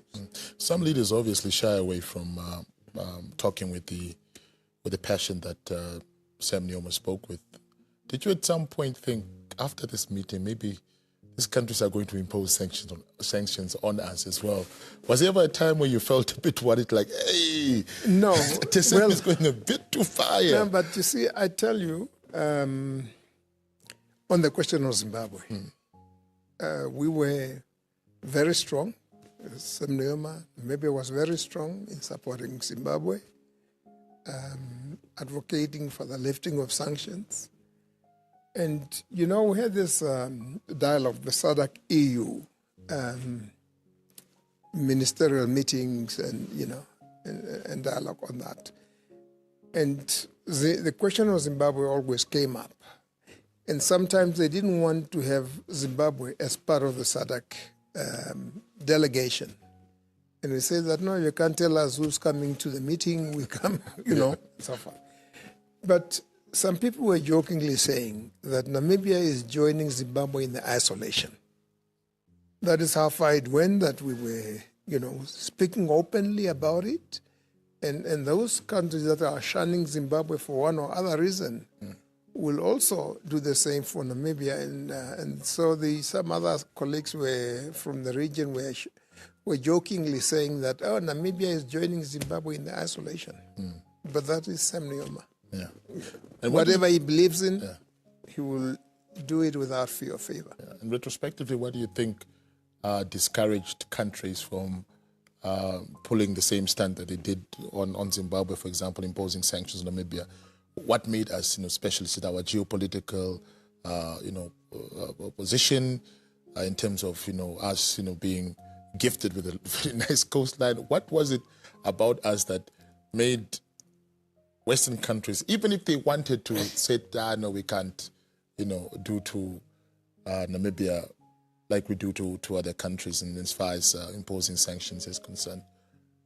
Well, I think in terms of governance, we've had good governance. We've had processes, and so that the country was well governed. And sometimes sanction will be imposed because of I would say that deficiency of democracy or deficit of democracy. But Namibia didn't have any of those. And we were saying, we are supporting democracy. We are supporting people's rights for self-determination, to run their affairs without external interference. So from that point of view, I suppose you can, it has not happened that you impose sanctions because of Namibia. I mean, because of Namibia's stand on international issues. But I think the policy of fearlessness really have permeated Namibia's foreign policy across all issues, whether we're talking about climate change, whether you're talking about trade, and the United Nations, of course, resolutions. And I remember that there was a time when the Africa Group agreed that we should not support country-specific resolutions, irrespective, because there is no proper investigation. Somebody will come and say we should impose sanctions, or the UN should pass a resolution on this and that. So there was a resolution on North Korea. And the position was we don't support country-specific resolutions. And it so happened that I was the chair of the Africa Group, and therefore we should stick to the African position on that. So we went to vote, and obviously we voted against the resolution. And I can tell you literally, if not all, most African countries abstained. And we stood out, as supporter of undemocratic, as it were. But it was the issue of principles. This is what we have agreed, and we have to do that. And there was a demarche on State House, and, why Namibia was voting that way. And it was explained that, this is... This is who we are. This is who we are. Brilliant. Yeah. Before we started the conversation, you did say that yes. The late president, founding president, is a complex topic, and unfortunately we've run out of time. And I'm sure if we still have continued, we'd be talking on days in the end. But thank you so much for providing that facet of his life as well, and also your personal accounts, having worked with him. Thank you so much. Highly appreciate it. Yes. No, I think, you had this issue of last one. The question of, as we talk about development, and, not only did he participate in agriculture, but Nujoma believed in people-centered development, and that people themselves are the agent of development. And he would like to see people doing, whether you're talking about the railway or whatever it is. And in our travel throughout the whole country, I don't remember President Nujoma having spent a night in a hotel anywhere in any region of our country. He would always spend time, spend a night at the one or other colleague, whether it's a chief or just a SWAPO leader or whatever. And I think Nujoma was a people's president, and he would spend a lot of time with the people, traveling around the country and spending night with them, and never in a hotel. All right. Thank you. Thank you so much. Yes. Dr. Kaiden Mwende also sharing his experience with the late founding president and having worked closely with him, and also just giving us a glimpse as to who he was in terms of and how he was seen in SADC and also other multilateral organizations. And you can clearly see the pride with which he was beaming when he was talking, when he was recalling some of those moments. And those are moments that will definitely still stay with him for a very, very long time. Stay tuned. We will continue with some more conversations.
As Namibia commemorates its struggle for independence, the legacy of its founding father, Sam Nujoma, remains an inspiration of hope and determination for the nation. His tireless efforts in the fight against colonialism and apartheid not only secured Namibia's freedom, but also set the bond of solidarity with other African nations. We are now joined telephonically by Namibian Ambassador to Algeria, Dr. Panduleni Keino Shingenge, to shed more light on the deep, enduring relationship between the two nations, shaped by their shared history of liberation and mutual commitment to African unity and self-determination. Ambassador, very good afternoon to you, and thank you so much for joining us. Good afternoon, sir, and good afternoon to your listeners. Thank you so much. Ambassador, could you share your thoughts on how the legacy of the founding president influence foreign policy and relations with countries like Algeria that we share a very long and rich history with? Thank you. Our founding father, President Nujoma, was a man known for his hard work, commitment, a man who believed in solidarity. He was a fearless person and a brave leader.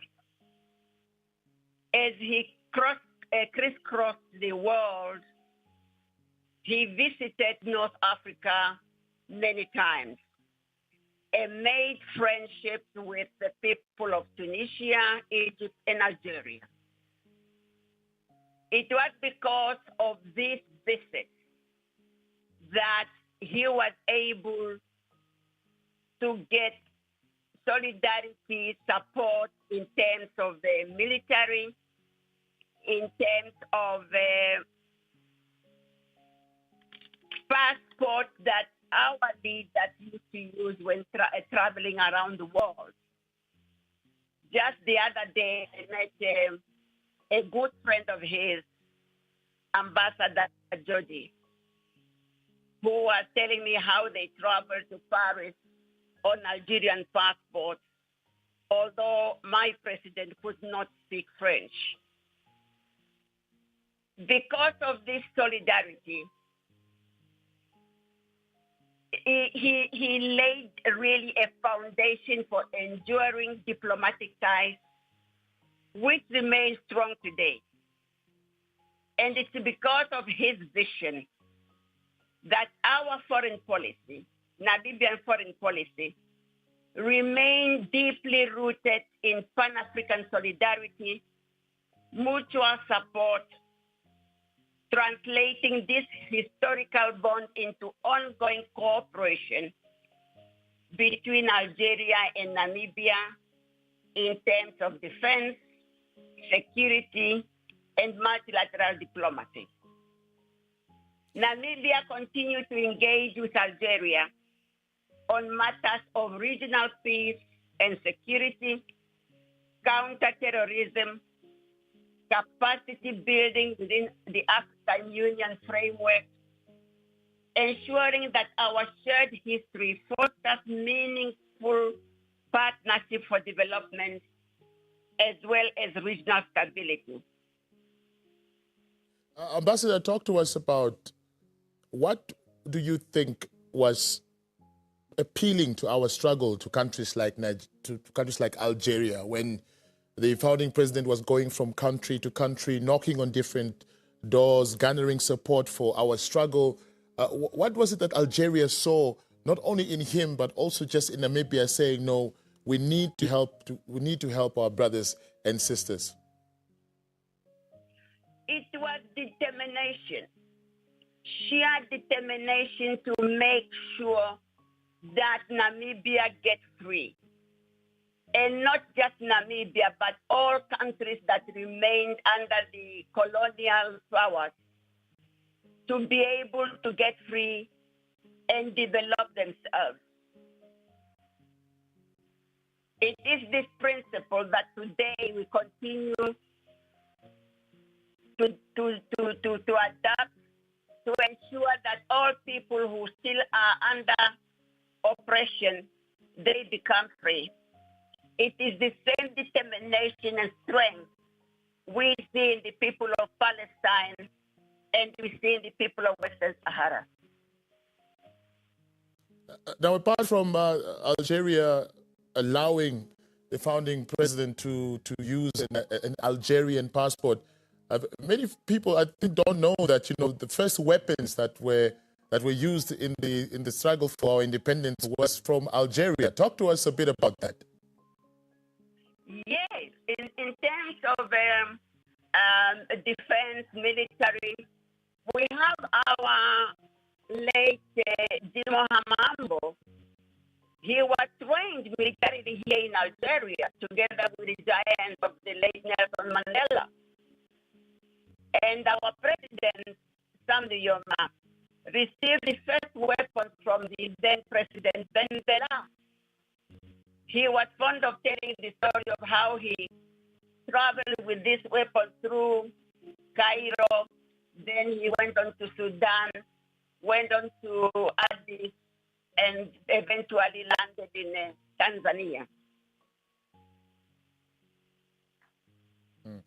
With the death of the founding president, obviously there are conversations around his legacy as well. Talk to us about the type of conversations you've been having with some of his old comrades there, and what stories are they sharing about him? What are they saying about him?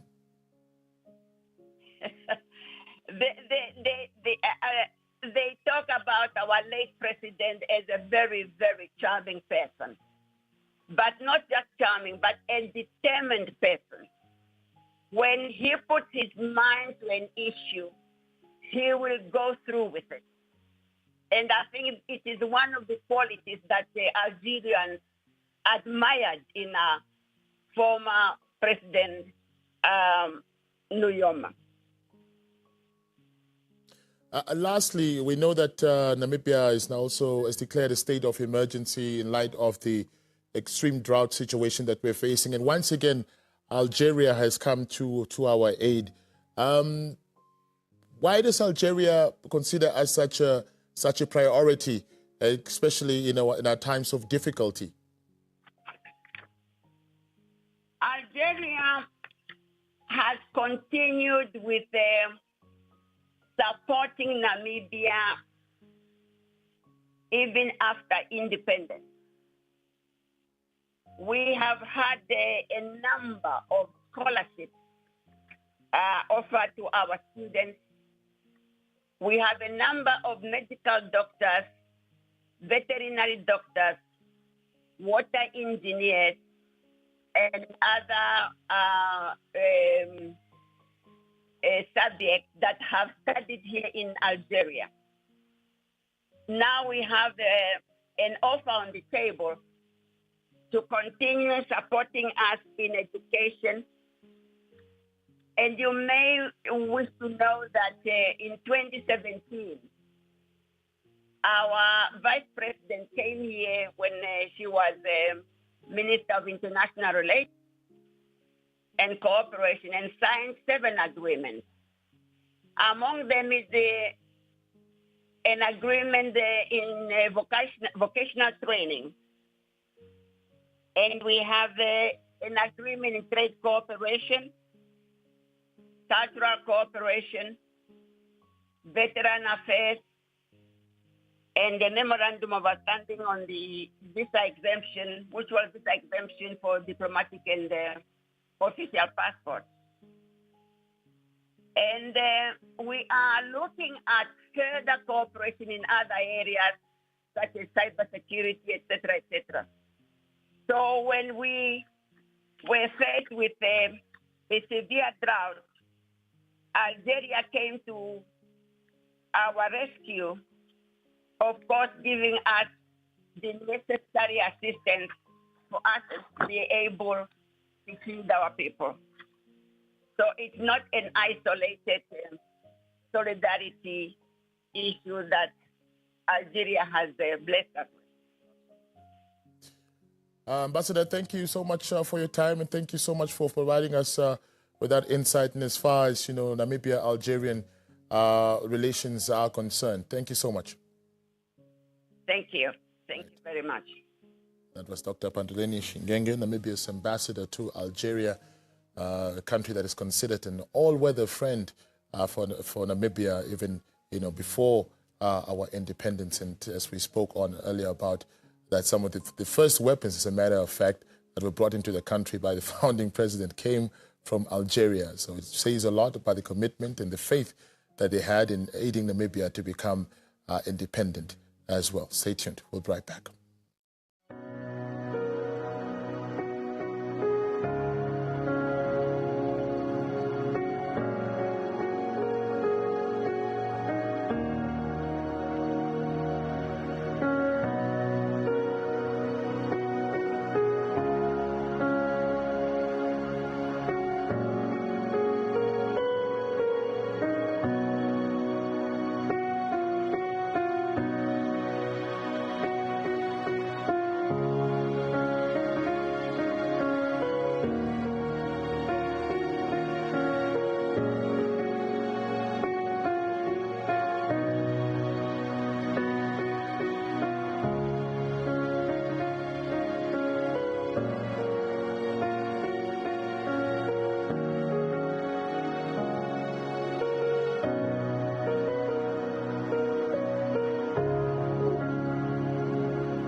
Welcome back.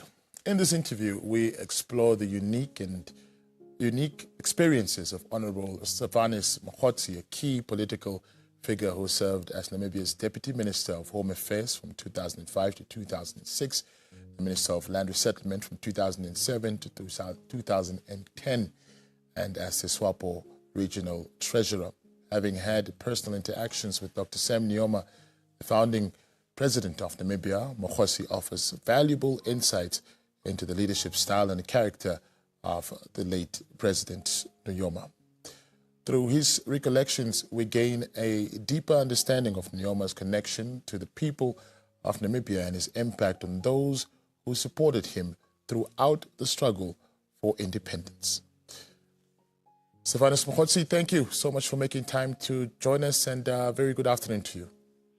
Good afternoon, sir. Good afternoon, sir. Thank you so much. Now, you had the privilege of hosting Dr. Sam Nujoma at your home during his visits to Gobabis. Could you share a memorable experience or moment that stands out from those occasions? Colleague, let me make use of this opportunity to send my condolences to the Nujoma family, the Ovamboland family, and the Namibian nation at large. We have lost a leader. We have lost a legend. Coming to your question, I thought to start from bottom, where we were groomed leaders, where what you are talking about, but then we started at the top. You know, hosting a leader of such a really colleague is not a small thing. Let me explain it in a simple way. During his visit to my house, when hosting him, me and my wife, colleague, the furniture like a chair was not, coming to my thought that I should sit down. There was no, it was like there was no chairs. It is how big the presence of the president felt when I hosted him, and it was during the time when the COD was formed, and he came to campaign for the party. And then during his visit there, I'll get out of the house, do some campaigning, or have a bigger audience attend this at the Lechari. And then he will shout at me, come, where's the guy that is hosting? I will come, sit, and he'll ask some questions. Colleague, brief us about the leadership. Apart from hosting us, you are in the leadership. Brief us. President Ulenga has just created himself. The way things are now here, it's like he has a sleeping lion for that matter. And I said, explain, what is happening? Coming to the office as a treasurer, and then I explained that people are coming in big numbers. This is a phenomenon that we don't normally see. People coming in big numbers, asking for membership cards, asking for anything they can put their hands on in SWAPO colors. That's when we knew that, no, this guy has created problems for himself. And I was briefing the president. While briefing the president, he was asking me this in my, my home language. It was, some of these questions. He was, if not mistaken, he was next to Comrade and he was speaking. But then I was answering English because I'm not so sure how far can he go with this one. And then, but then later on, after explaining to him, he explained to, he said, Rick, we are in for a good thing. It was all coming. The comrade telling us that the guy is in big trouble here in Omaheke. And exactly when we went to the stadium, the Khari, full house. Then I was myself very happy to see a full stadium because we were at work very hard with a colleague to have that full stadium. So that is in terms of hosting. But then I was not the only one, for all these years during our growing up in hosting. He was, going from house like McLeod, Comrade Pio, Comrade, he was, giving everybody. He was just trying to stay out of hotels and away from people. That was his leadership style. Am I answering your question? Yes. I guess we can move on to the fact that, this humble approach to leadership. What did you learn from it? How did it influence the way you not only led but also served the people when you were entrusted with a position of power? Yes, colleague, I picked up a lot. I picked up a lot that, Comrade Founding Father has an undeniable breadth, wherever he went.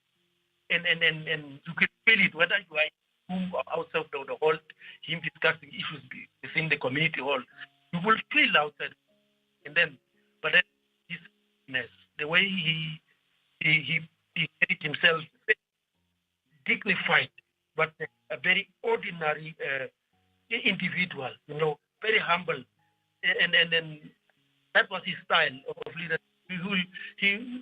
The guard around him will tell people not to come close. And say, no, listen, let them come in. And we learned a lot from him. No, colleague, it's just the position, but we are for our people. And then exactly when came this Chancellor, Deputy Minister, I used to go from, office to office, visiting ordinary staff, whether it's in works or home affairs. You remain simple. There's nothing you should fear. And then the people who like you are out of position now. I'm not in the same position. But then when I went, the staff members of both the three ministries that were there will come running to me.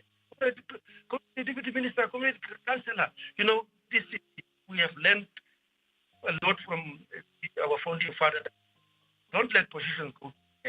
Just serve as far as you can, serve. Just serve the people. Don't hesitate. Yeah. What was expected of you and many others who were serving in leadership positions when it came to Dr. Sam Nujoma's approach, to leadership? I mean, we've had so many conversations with various individuals who have interacted with him in different capacities, and many of them will tell you it was all about business. He didn't want a half-done job. But talk to us about, what he required from individuals who he had appointed in positions of influence, where they were entrusted with serving the Namibian people. Yes, the thing that we have learned from the comrade is he will never leave the issue unresolved. Go back.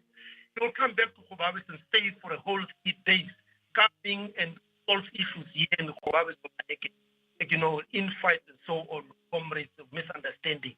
And then he will not just come to, solve. He'll come with a solution and he'll propose that, colleagues, here's the solution to this problem. And that is why we liked him. He liked this region. He was so connected to this region. Later on, they found that this because it was the gateway to freedom. To bring us freedom through Kobabis. And then, of course, the leaders that he interacted with before leaving the country to pick up some arms for the liberation. And then what we have picked up also about his leadership style is the decisiveness. He will take a decision, whether you like it or not, after listening for 5 hours or for days. So now, colleagues, decisions will be taken, and here's the decision. Whether right or wrong, he will take that decision and stay with it. And right or wrong. And the other thing that we have heard, hard working. How, during our conferences,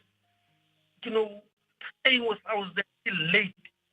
So, we were wondering, but then this character, and he was very charismatic, like these charismatic leaders of the churches, very charismatic. And then how do you stay away from a charismatic leader that inspire you to stay closer to him?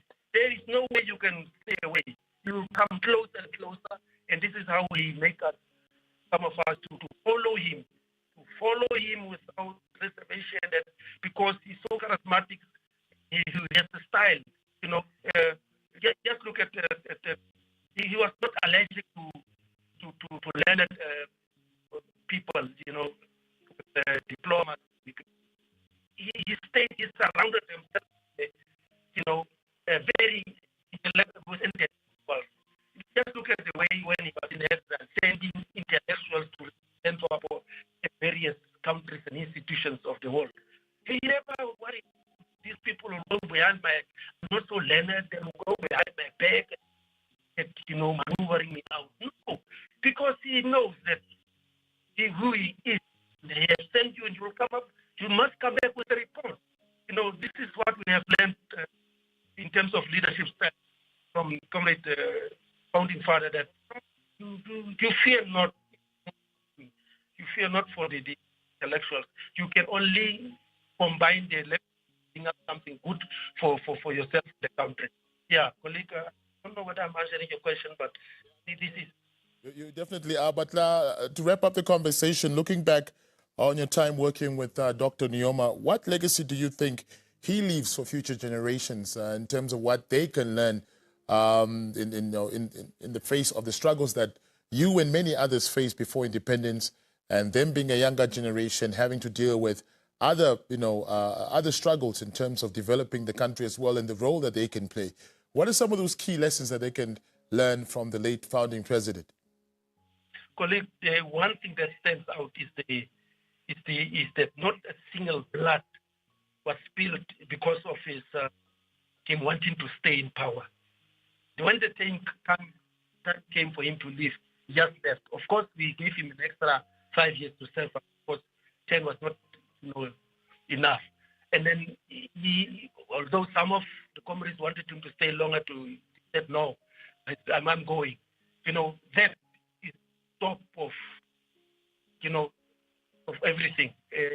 Not a single blood was spilled because he wanted power, he wanted to remain.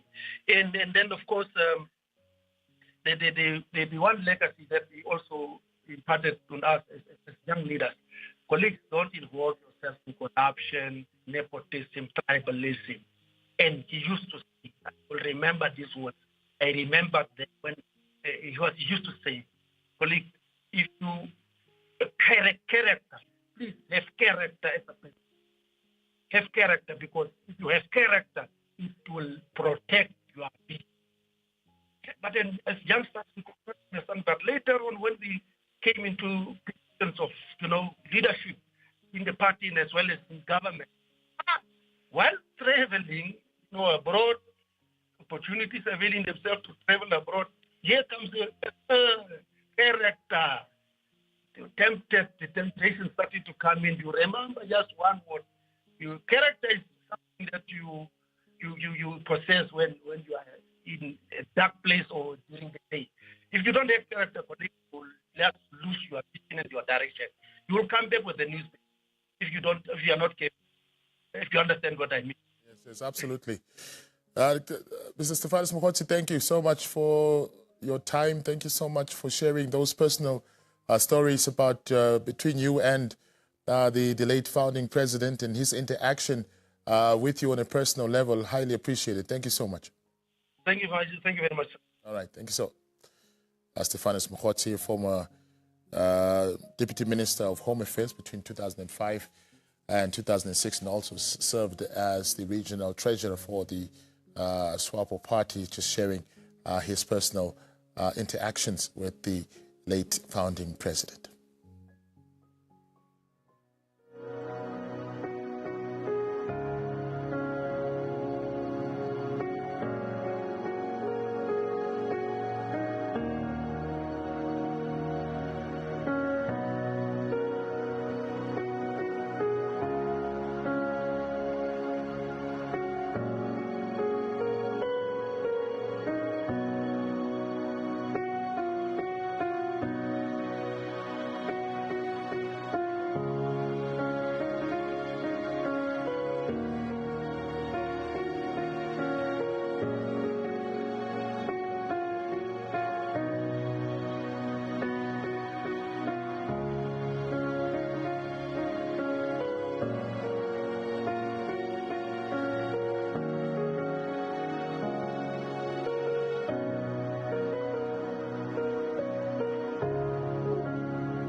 Welcome back. On November 20th, 2021, at the coastal town of Walvis Bay, the Sam Nujoma Foundation officially appointed two remarkable athletes, namely Christine Mboma and Beatrice Masilingi, as goodwill ambassadors.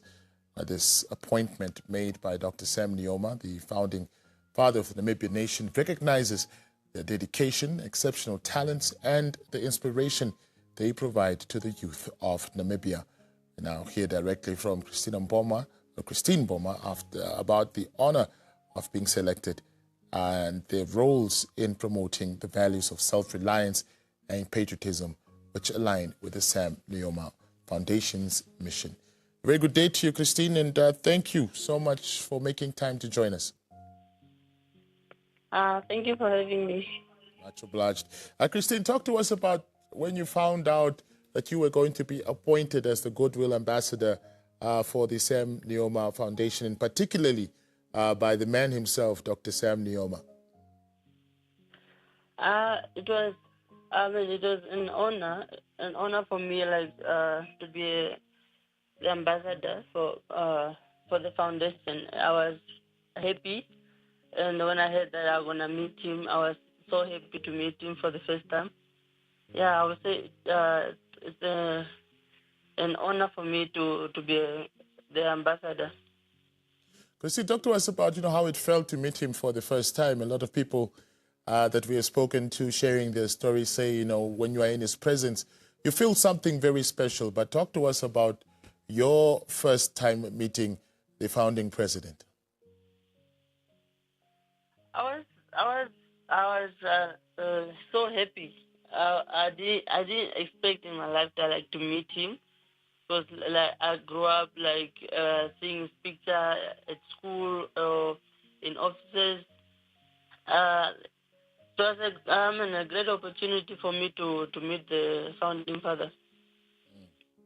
The founding president, singled out your achievements and, on the international stage, such as self-reliance and patriotism. How have these values guided your athletic journey?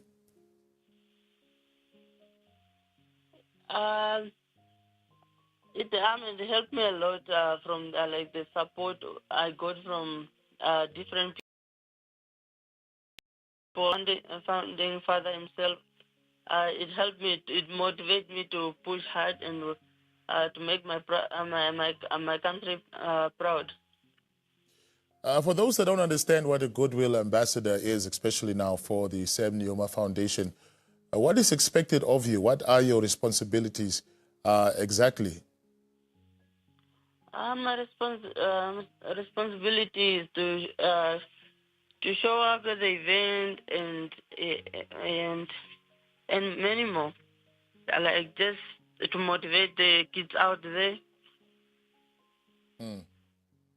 And have you been motivating young people out there, would you say? Yeah. When young people see you, what is the conversation like? What do you guys talk about? They do talk about. They ask me about my athletic journey, how does it work and all the stuff, and yeah, because the kids are always the young ones always come to me and then they ask me a different question, and then I reply them, and then yeah. All right. Lastly, Christine, when you look at the development of sports, especially given your humble background, where you come from a little small village in Kavango East, and here you are, the whole world knowing your name. What do you think must be done for us to improve sports in Namibia, so every young person who wants to also, become a professional athlete can also have an opportunity? Yeah, I would just say that they must just invest in the people that are having potential, and also we must just have good facility and a good track in our country that will improve the time for the kids or anyone who's a runner who's dreaming to become a professional athlete. We just need good track and support from support, from anyone who's willing to support someone who's, if you see the person having potential. Yeah. All right. Christine, thank you so much for your time. Highly appreciate it. And all the best in your upcoming races. Thank you. Thank you. That was one of the Sam Nujoma Foundation Goodwill Ambassadors, Christine Mboma, who is a professional athlete, and of course who also made history by being the only second Namibian athlete to win medals at the stage of the Olympics, only after Frankie Fredericks. So the conversations have come to an end for now, but do stay tuned as we bring you up to speed in regards to everything relating to the late Dr. Sam Nujoma. Stay tuned.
The Namibian Broadcasting Corporation, NBC, digital,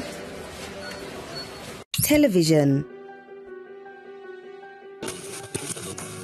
and radio platforms brings you comprehensive coverage on all proceedings and special live broadcasts following the passing of founding president and father of the Namibian nation, Dr. Sam Nujoma.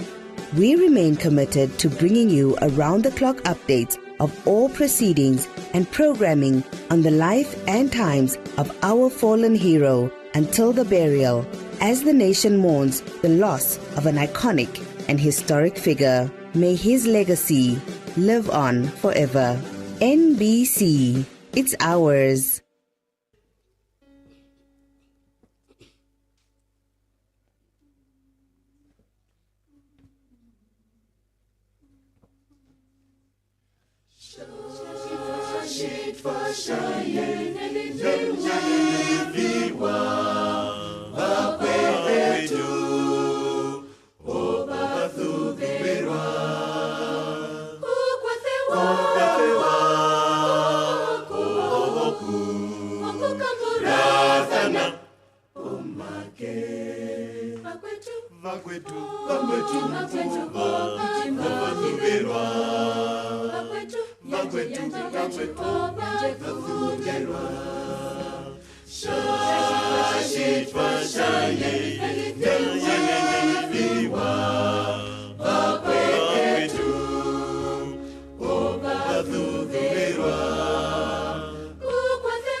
I'm so appreciative of the life of our late president, the former president and founding father, Dr. Sam Nujoma.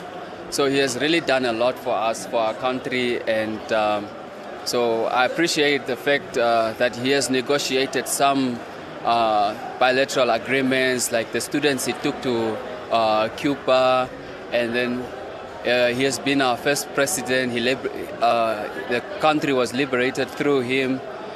So we are just so glad that he has also lived for these many years. I'm sure God's blessings were upon him.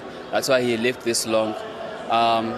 So Dr. Sam Nujoma will remain our legacy. We'll forever remember him. My name is Johannes Joachim. Sam Nujoma, I remember him very well when I was schooling at Ishipena. In 2008, he came to our school, just telling us to study hard, and that's the only time I saw him. But most of the time, I used to hear about the struggle that he had fought for us to gain independence. So we are just grateful. Now that he's no more, let just the angels of God be with him. Edina jajonga emaitina. Otedi mburuka nawa kokori tate kuru nakusa Sam Shafishuna Nujoma otandi mburuka rera ke manguruko jetunde to etera oshima shimwe tandishi mburuka rera oshima rera te mburuko ondin hore pe 21 of March nenge pe 26 ashotatu putuka tashitingere no kuri omomuno movenduka onkokori presidente ngeroi no kuri 21 kuri ohandikarandu vitombiri tashichota ndindi buruka ndena ashonga eso je mwadhananga jashokinganje nduvu na irera. That's why sigone no ndiri teriri nduvite nai. Dinayonga Andrea Sautoni.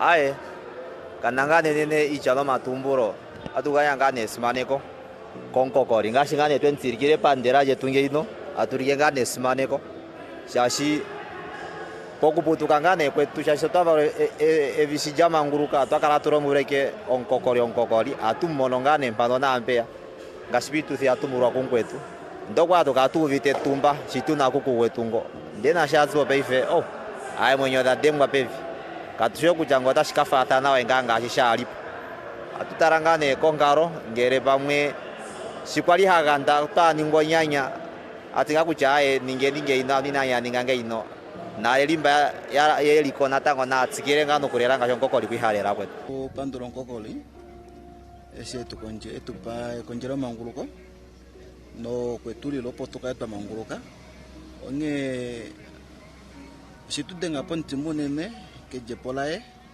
nando tushikucha fikulumelo mafikunaka jepo onge apempando la maisha yetu ningila atuchaike onkokoli omwenyo aina udumu kweno mbili.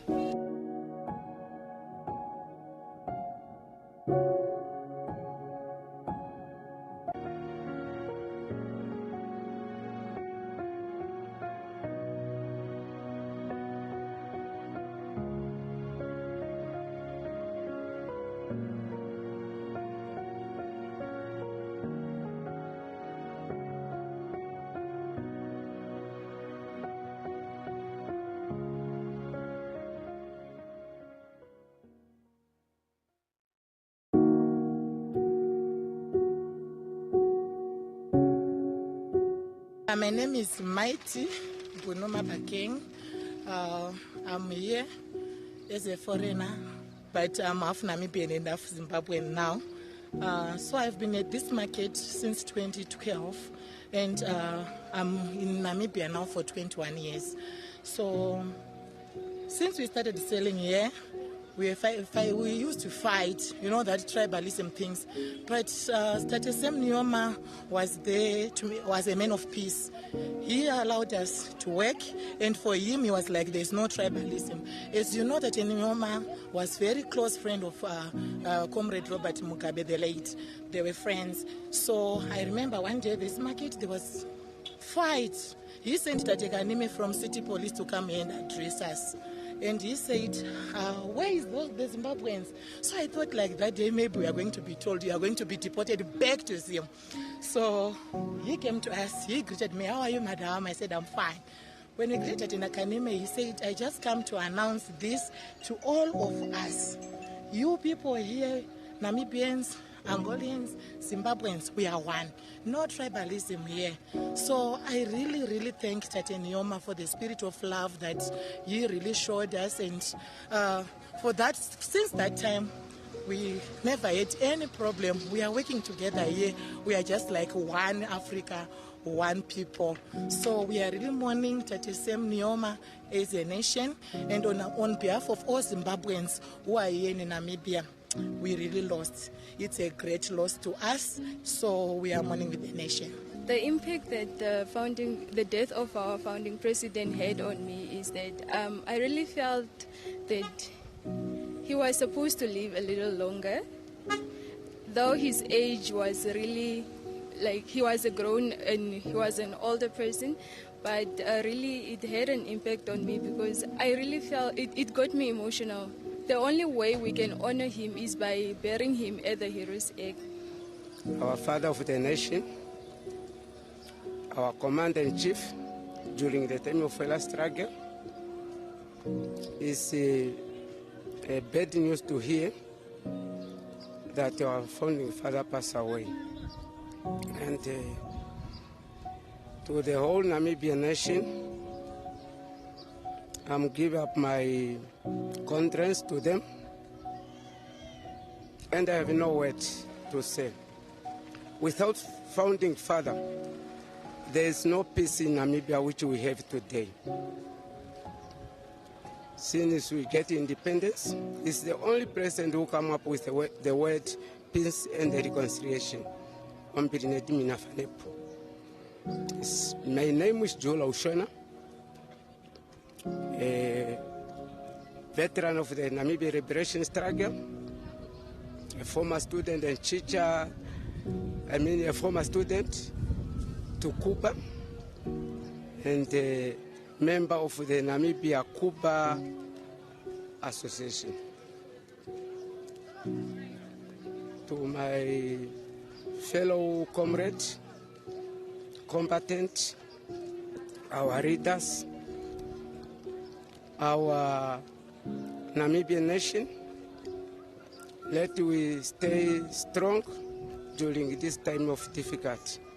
And our commander-in-chief and the father of the nation, rest in peace.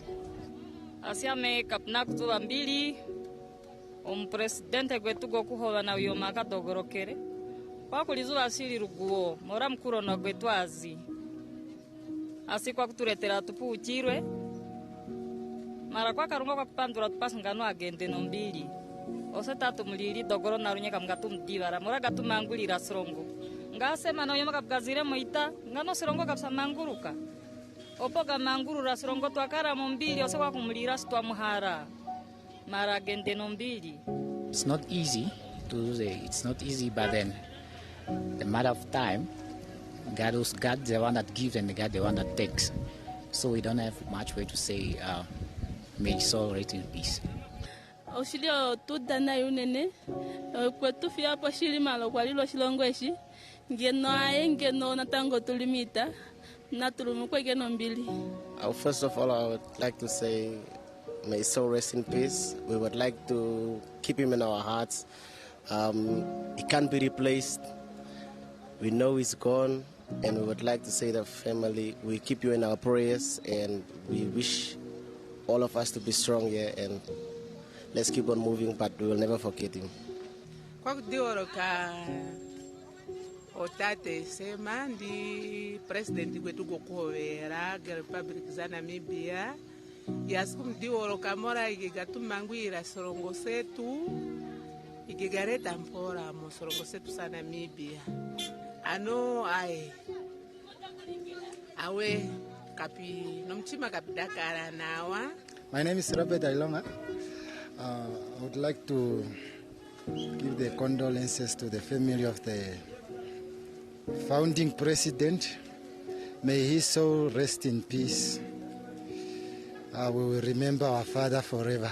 Ai anjo mai keleko kutate kuva kwetwa besha bafiwe ipo kutate kulusema safi kuna Nujoma ya agwetwa tushina tuwekele kwa nombili. So to me it's a big loss to lose our founding father. He was the man who was committing in his hard working in entire nation. He has been helped and assist many Namibians. So we will never forget him. It's very big gap that he left without even closed. So the message that maybe I would like to say is just for the Namibian people to believe that our founding father is gone forever, and we should take and follow his footsteps that he left, so that we can commit in peace and stability wherever he was doing. Ya apa nyama ndi radio kwa Innocentia amekomkunda kwange natundilira ko kavango komavanze kwa kuyungako ngwendi kwa kutura koko sinikesi ngaturugane na presidente kwetu ya patwakere nare ngatuhepa unene kututona wakwaita kuhepa kondwe tukuwamangira ko makaspara ngawa hepa unene wakondi kuduka gana unene kapinga tukara ngwende aswale tukare ngwende asi pompora ngatuduka gana unene mara kombingezga turugane na presidente ngwetugo pomhowerera ndi omu akarasi atusigi osengweni nyosiko twakarasi nomchima detu dateka unene mkondi gwetu sema na Nujoma igaturugane na inikyo inene gazire kakataka turira uita medina lokuninga si bana bange bakondi bange bakare pompora ndi bakarasine bamanguruka musirongo sana Namibia sema na Nujoma arare nombili ya mora ikaturugana kakapiganinkira swali abana bange awe korole ange mara kwa kwatere musirongo nasinye ompa kwetu amtungike akamsikise mevale Abrahama mora ikaturugane na kapinga tuidibara meparu yetu.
Ekupizo ukamone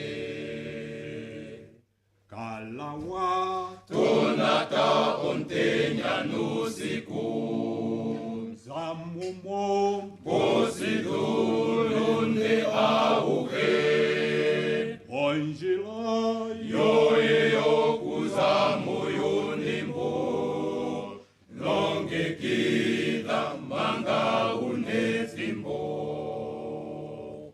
tari yange funja tari endelele eso karina onjolola tari kuzapo akuluntuna nona ayambanosho ohepele longe queda onjila yoye ekupiso ukamoni koe konja ano wana umbanda washa oye wo zaro nyati omeitaro ompango uipigininde aluke ulikawo komauso ageke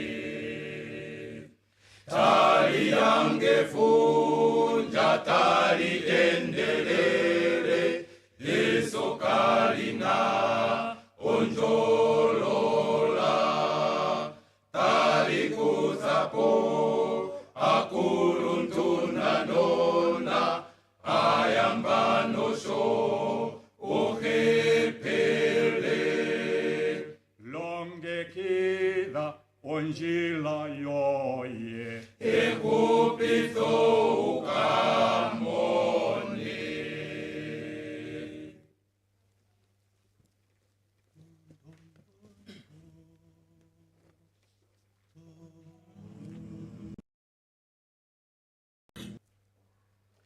Oma Jesus ngoye kumeketu opo uli putse aruke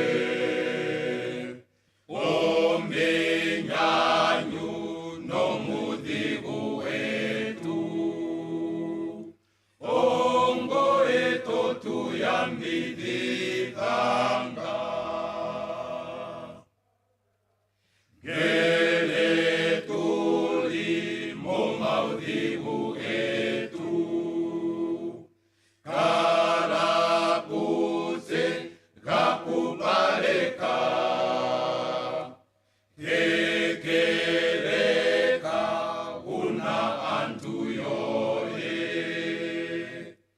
Ongo ya wike ekwaso jetu Momaudigu molukodilwetu Donatiza omeko getu Tukumbone nkene uliputse Ongo ya wike tukwinekele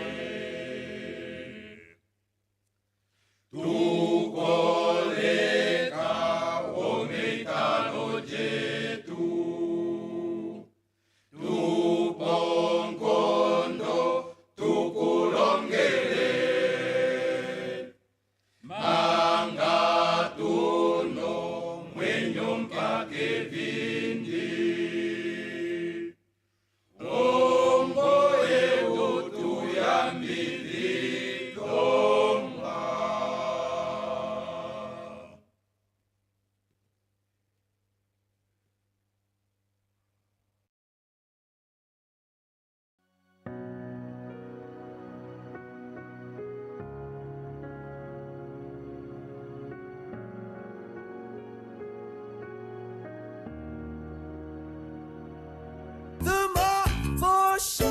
Introducing Cousin Celeste's latest look. And these are the best part. They are limited edition. Like me.